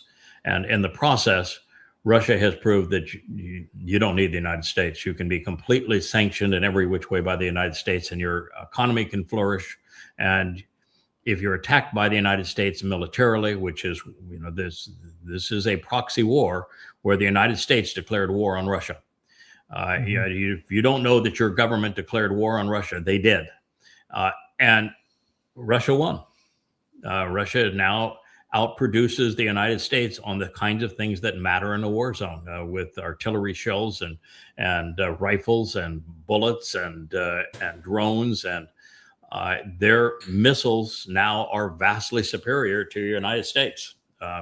So Russia, where it matters, is more advanced than the United States, and far better equipped to fight a war, a conventional war, and better equipped to fight a nuclear war than the United States.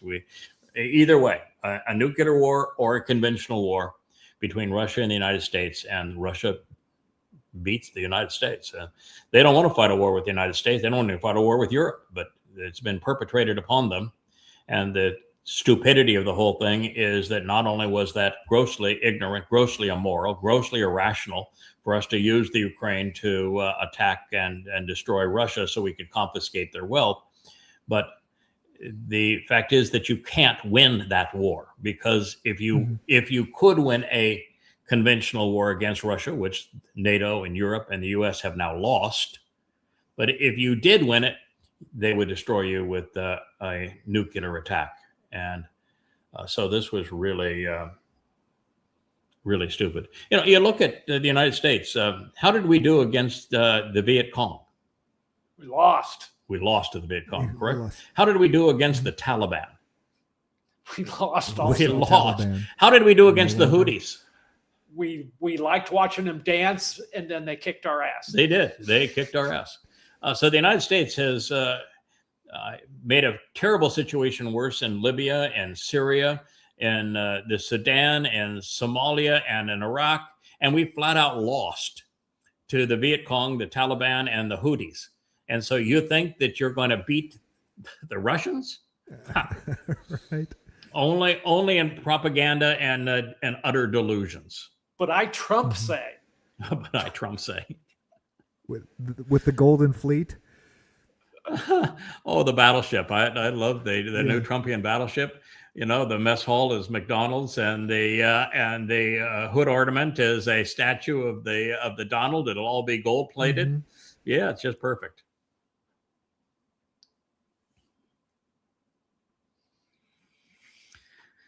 Yeah.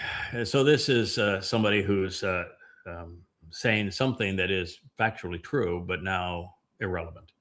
And that is that we had the opportunity to see what a Palestinian state would look like, or a two-state solution would look like, when in 2005, George Bush forced Israel to give up Gaza. Mm-hmm. And we saw what happened in Gaza. There wasn't a single Jew in Gaza. It wasn't occupied territory, not a single Jew. And what happened in Gaza? It turned into nothing but a military zone geared to kill Jews, is what it turned out to be. Lines. Yeah. So we know what a Muslim state carved out of Israel looks like. It looks like Gaza. And so he's saying, because of that in 2005, and the Muslims being given, he won't use the term Muslims, but Muslims being given, I won't use the term Palestinian because there is no such thing. But there are Muslims. And by giving the Muslims a state in proximity to Israel, what it turned out to be is a means to bludgeon, rape, plunder, abduct, and kill Jews. So he's saying, therefore, since the two-state solution was abused by he won't say Muslims, but I will, it doesn't exist anymore. It's not on the table anymore. Wrong. because the whole purpose of Al-Aqsa flood was not to invade Israel. It wasn't to rape Jews. It wasn't to abduct Jews. It wasn't to murder Jews. It wasn't to conquer Israel. The purpose of Al-Aqsa flood on October 7th, 23, was to taunt Israel into destroying Gaza. That was the purpose. Because they knew that if Israel destroyed Gaza, children, and destroyed my home, and you're unfair, you dastard, you're terrible Jews, you're colonializers, you're occupiers, you're just bad Jews. That's the image. Marxists bought it. Muslims bought it. States throughout the world bought it to the turn of about 90%. Jews bad. I heard a guy that I've listened to 100 times talk about the conditions in Ukraine vis-a-vis the Russian war, saying that he wants another war between Israel and Iran because it will destroy Israel. And in his view, Israel is the cancer in the Middle East. Wow. And this guy who likes to equate himself to the shirts that he wears and is an ex-CIA analyst, actually said, "Yeah, I want Israel destroyed. That's what I want. I want Israel destroyed because it is the cancer of the Middle East, not Islam." That's how stupid the people are that used to advise the CIA and now are influencers online. But here's the deal. Because Israel did this thing, the thing that I begged Israel not to do not go and confront Hamas thinking you can eliminate Hamas. Instead, recognize that Hamas is an expression of Islam. You cannot beat a religious foe with bullets and bombs. Don't do that. Because if you do that, you're going to make it worse. And they did that. They made it worse. And the Muslims knew that's what they were going to do. They had already formed all these wonderful alliances with the hideous alliances, really, with the Marxists. They had already been funded by Qatar worldwide to have all these demonstrations on death to Jews and genocide in Israel from the river to the sea. Let's wipe them out. Let's globalize the Intifada. They knew Israel was going to do this. They knew that the result would be that they would turn the world against Israel. And by so doing, they guaranteed the creation of an Islamic state carved out of Israel. Do they want the two-state solution? No, they want a one-state solution. They do not. They want a one-world solution, which is that it's Islamic or Marxist everywhere.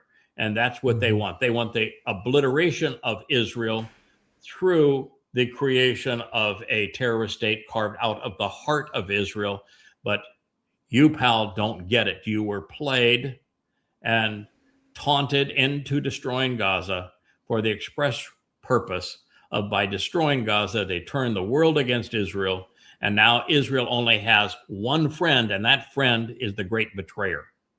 He is the copper confabulator, the man who is demon possessed in Donald Trump. And he is absolutely going to betray Israel, and soon. And this is what Israel did to itself. So I'm sorry, pal. What you've said is absolutely true, but now it is completely irrelevant. And the Fakistanian state carved out of the heart of Israel is inevitable, and it's imminent. And that is what the prophets have also declared. It's all right there for us to read.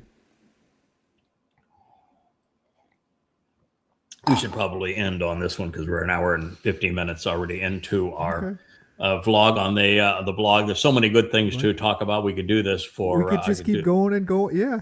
We just keep right on and going. Outdoor studio. Yes, we can move. We'll send Rich out and set up the outdoor studio, and we'll. It's a beautiful day in paradise. We just go right on outside. This is so stunningly stupid. The man on Trump's left, camera right, is a cokehead. He is a a man who accepted bribes. The man on the left is the man who's received more bribes than anybody in the world. He received $20 billion in bribes before his crypto family business and his crypto coin initiative funded by the Pakistanis, the Qataris, the United Arab Emirates, and Saudi Arabia. So those countries prior to his indulgence in the crypto scheme had already given him $20 billion. He is the most bribed individual on the planet. He sells pardons for between $1 and $2 million apiece. He is complete and utter scum. And he is the man who has toyed with the man on his left in the sense of completely destroying him in their first meeting in the White House, where Trump was just flat out disgustingly rude. But Trump ended that meeting by saying, the only solution here is we have to back out and stop sending weapons to Ukraine, because this war will go on forever if we continue to arm the Ukraine. More Ukrainians are going to die. This is not a good thing. He walked out of the Oval Office and made that pronouncement. I said, oh my God, this guy's actually figured something out that's right. But then he paraded his theme to the Europeans. He says, no, we're not buying that. And when the Europeans wouldn't buy into it, and the United States global reach of its dollar as the reserve currency is gone without the European acquiescence to it, he backed right down. He said, all right, well, more weapons to Ukraine. What the hell? And then he went to, well, we're not going to give weapons to Ukraine. We're going to make Europe buy the weapons that we give to Ukraine. Mm-hmm. He just went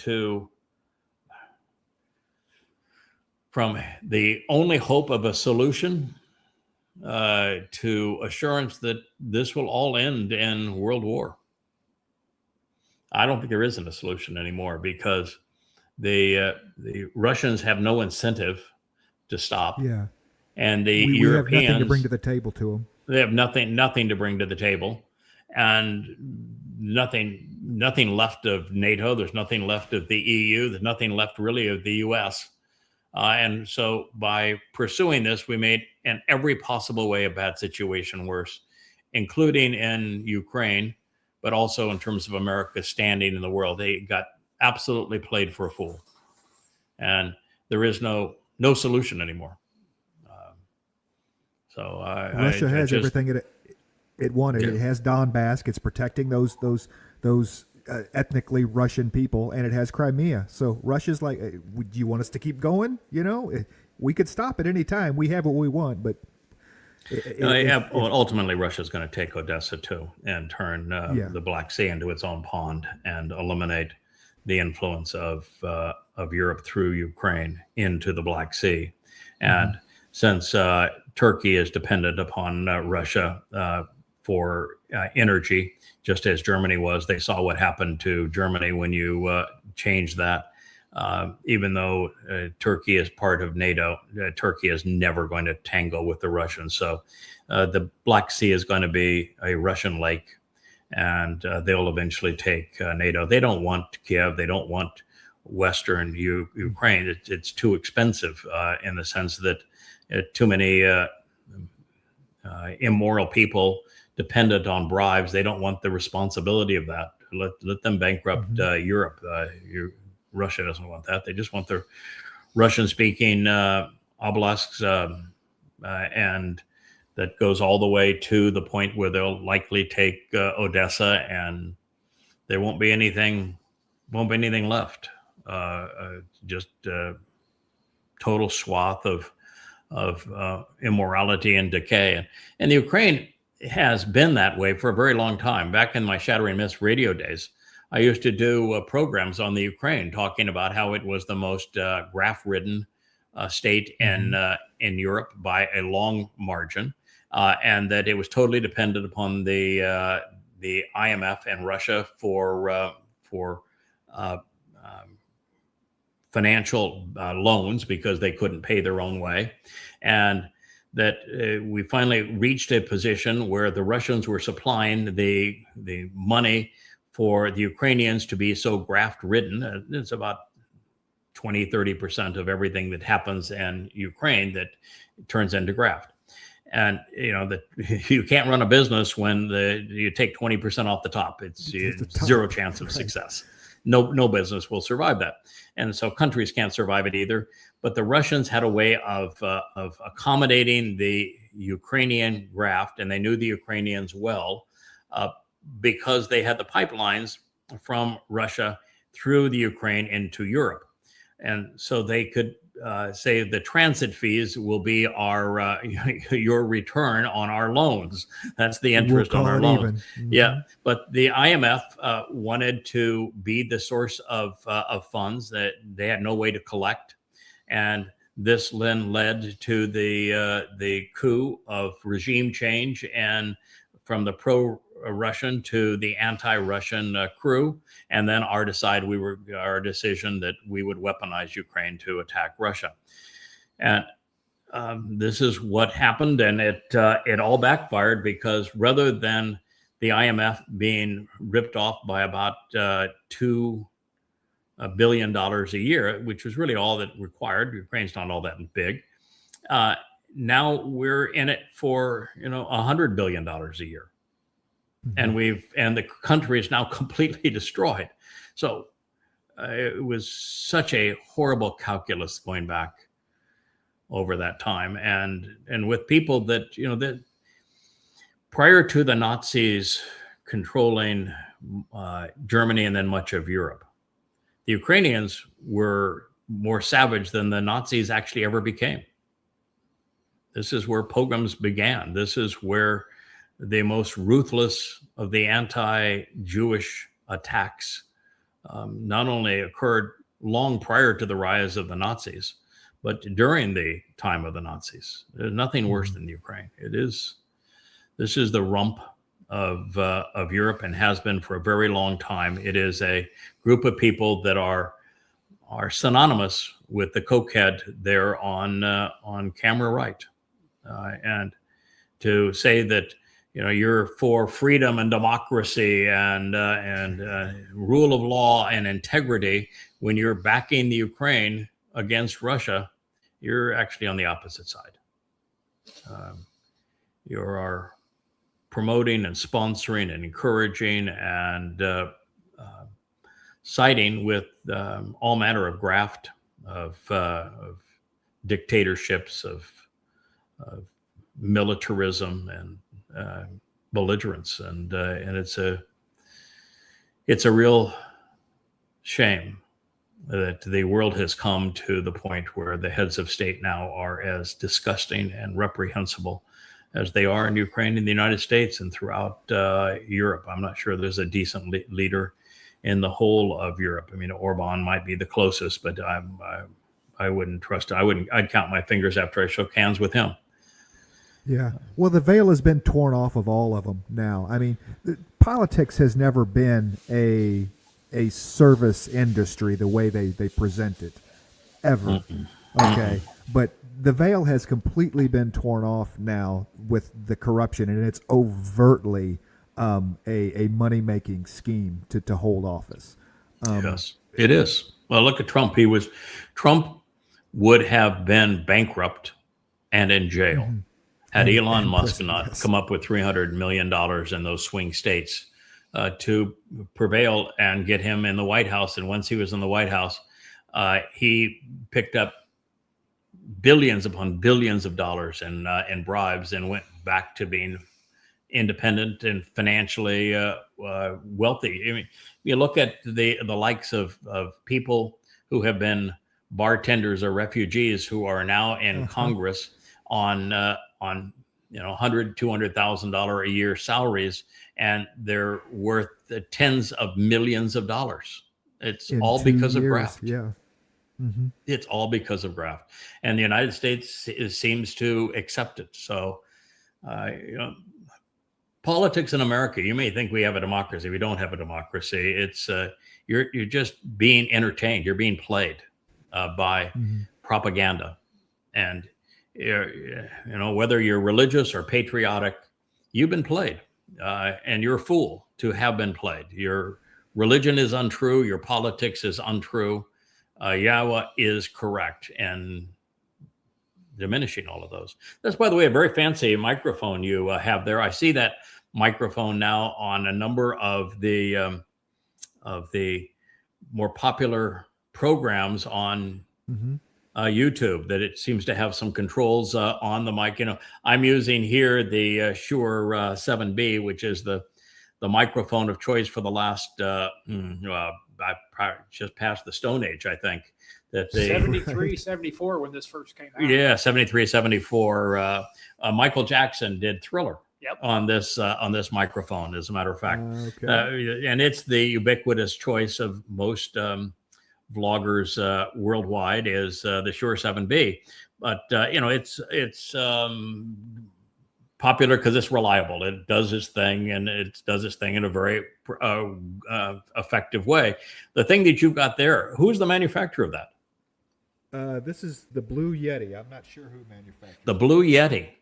I'm familiar with the Blue Yeti. Yeah, you are familiar with it's very popular in the talk because it's a USB mic rather than a. Oh, it's a USB mic. Okay. Yep. So yeah, we looked at back in the day. You have to make you're making 1,000 decisions to do this vlog thing. I mean, from mics to lights to sound processors, video processing, cameras. It's 1,000 decisions that you're making.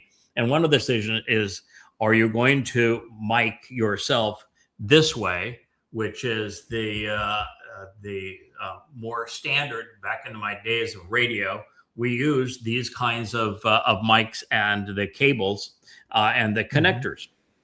But now they have an entirely different approach where you go USB all the way, which means that the forthright sound box that we're using is the mixer. It's a different approach entirely to managing sound.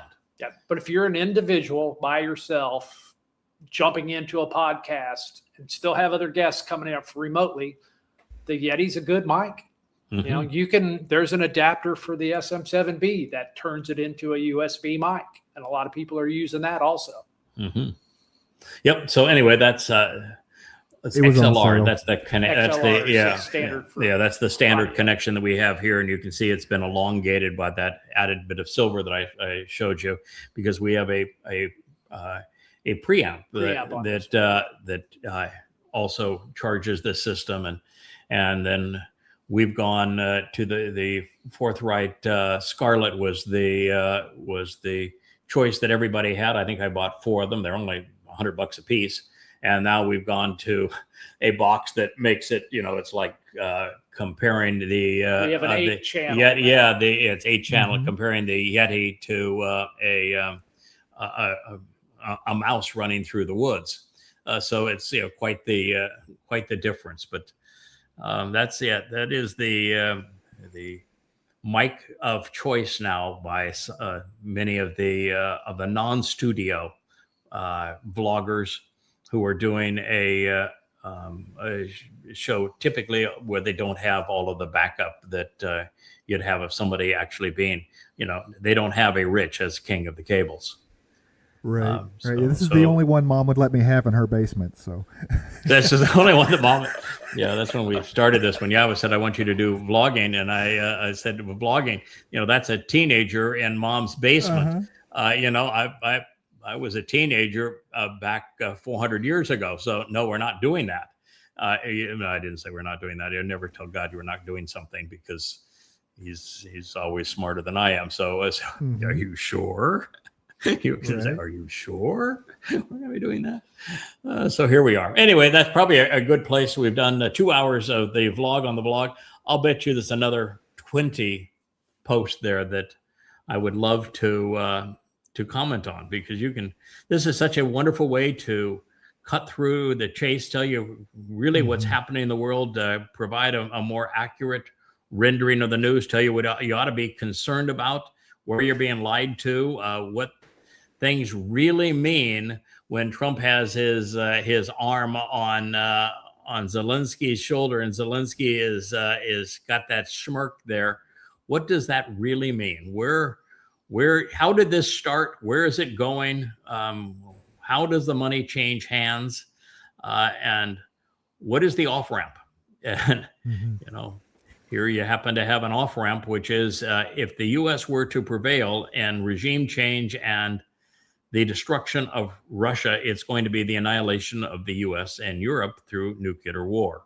And if you lose, it's going to be the loss of a couple of million lives and hundreds of billions of dollars, the trashing of your economy because you put sanctions on Russia and confiscated their sovereign wealth, which means that no one now trusts the U.S., which means we're no longer in a dominant position and for a reserve currency.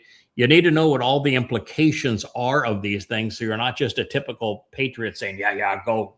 I'm for Zelensky. I'm against that Putin guy. You're just being played for a fool. And the purpose of the vlog on the vlog is to cut through all of that so that you really know what the truth is behind the headlines. Because you're certainly not going to find it if you're only blogging. Because I will assure you, on the most popular blogging sites now, on X, for example, it is a cesspool of anti-Semitism, of racism, of Marxists and MAGAs and Muslims, all run amok. A very, very toxic environment. In fact, it may be more toxic than Mars. Freedom of speech without freedom of reach.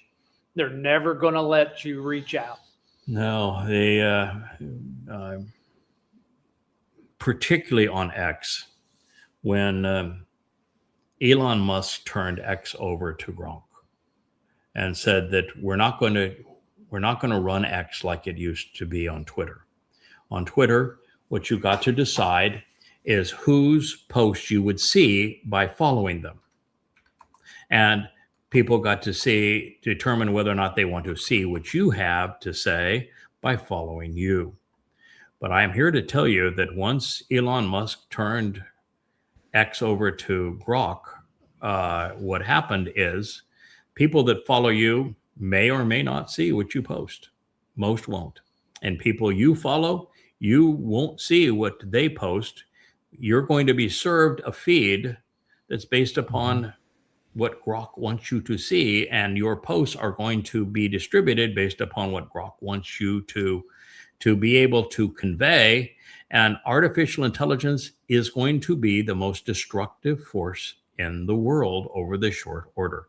It is causing people to no longer think for themselves, and it is being presented as intelligent when it is not. It is a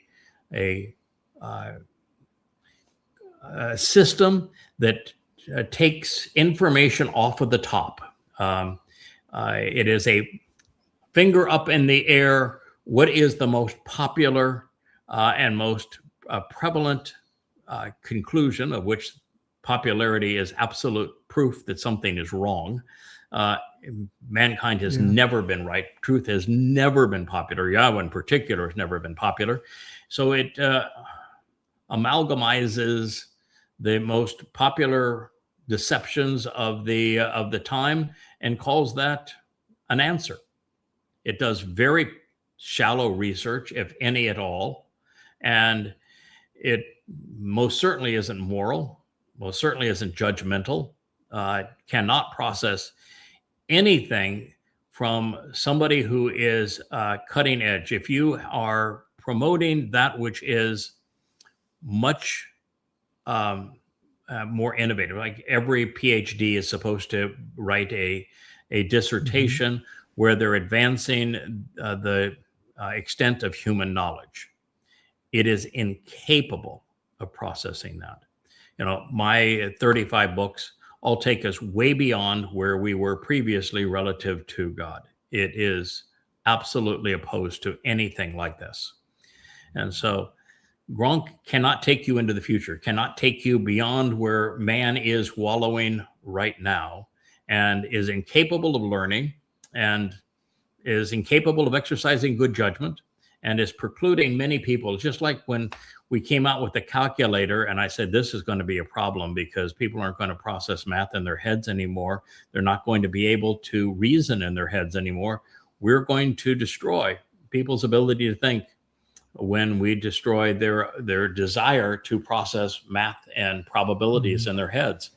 And it's what happened. And then when we came up with the smartphone so that everything was in the palm of your hands, people react to the world through it as opposed to interacting with one another or thinking on their own or doing some research on their own. It has really become a very dangerous position. And then educationally, we started indoctrinating people as opposed to teaching them how to think. We made thinking a negative because that's being judgmental. Parenting the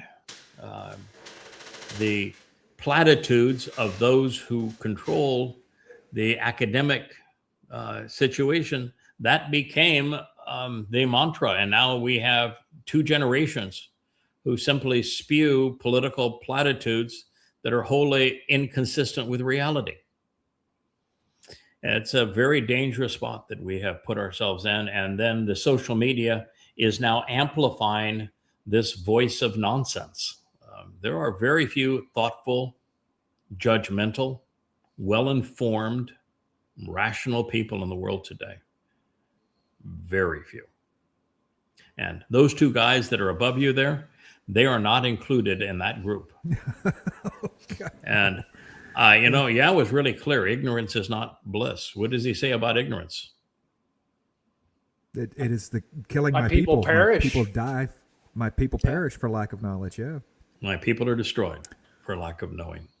Yeah, ignorance is not bliss. And particularly as we move through this next 7.5 years that are going to be so horrific, it's going to be hell on earth.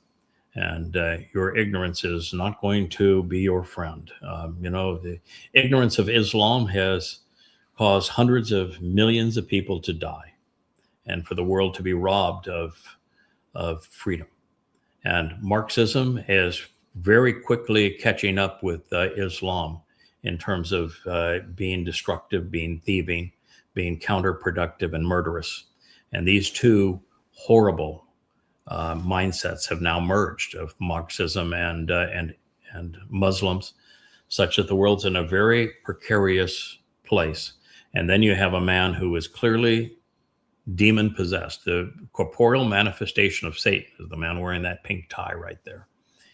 He is the person that Christians were looking for as the Antichrist. That's the man. He is the corporeal manifestation of Satan, and we know exactly what he is going to do and when he's going to do it over the next 7.5 years. And it's going to literally be hell on earth. Billions are going to die. Economies are going to be shuttered. The United States has played its economic hand now to the point where it is absolutely certain that within the next 5 years, and likely within a shorter window still, the U.S. is going to move into hyperinflation because we have no one to buy our bonds. No one. No one. $4 trillion gets rolled over every year. There's no one to buy them, which means the only way that we can create the illusion of solvency and not default in the U.S. is quantitative easing, which is the Fed creating the illusion of purchasing the bonds by just creating more money. And when you inflate the monetary supply without substance, it destroys the value of the currency. From the time that I was born 70 years ago to today, the US dollar has 1% of its value. It's lost 99% of its value over those 70 years. And it's losing its value now at an exponential rate. And so the only ploy the U.S. has at this point, based on all of the malfeasance that it has perpetrated over these decades, is hyperinflation. And the result of hyperinflation will be default. And then the result of default will be the reset. And the reset will rob everyone of their savings and everyone of all value. and put everyone in a position where you will have an electronic currency that is a leash on you. And you will only get money to spend where they want you to spend it if you're considered to be a very good boy or girl and you're acquiescing to what they want. And so this is the future. It will all play out in the next 5 years in the United States and in Europe, also in Japan. So you got a 5-year window max, and it could play out in 3 years. It's total economic collapse. This is why Trump knows he's not running for re-election again. He's not leaving the White House. He will leave the White House, and America in 2030 is going to Israel because he wants to be God of the world as opposed to just God of the United States and Europe. But that is inevitable, and we are putting ourselves in the crosshairs of world war because China is not going to put up with our nonsense, and Russia is not putting up with our nonsense. And the United States can't defend itself. So we are headed to world war. We are certain for economic collapse. And we have put ourselves in a position where the sources of information are even more corrupt and more erroneous than was the mainstream media. The mainstream media, I always used to say that 90% of what you read about anything of substance is wrong. I mean, if you were an expert in any subject, which I'm an expert in many subjects, not in all subjects, obviously, but many subjects, I'm probably as much of an expert as anybody in the world. And I recognized that everything that I was reading was erroneous regarding those subjects. And as bad as that is, social media is worse. And people no longer have the filter to discern right from wrong. They don't know how to process information judgmentally. They don't know how to be discriminating and judgmental. And so we are witnessing 3 things happen at the same time: economic collapse, world war, and a total degradation of humanity's capacity to think rationally. That does not end well.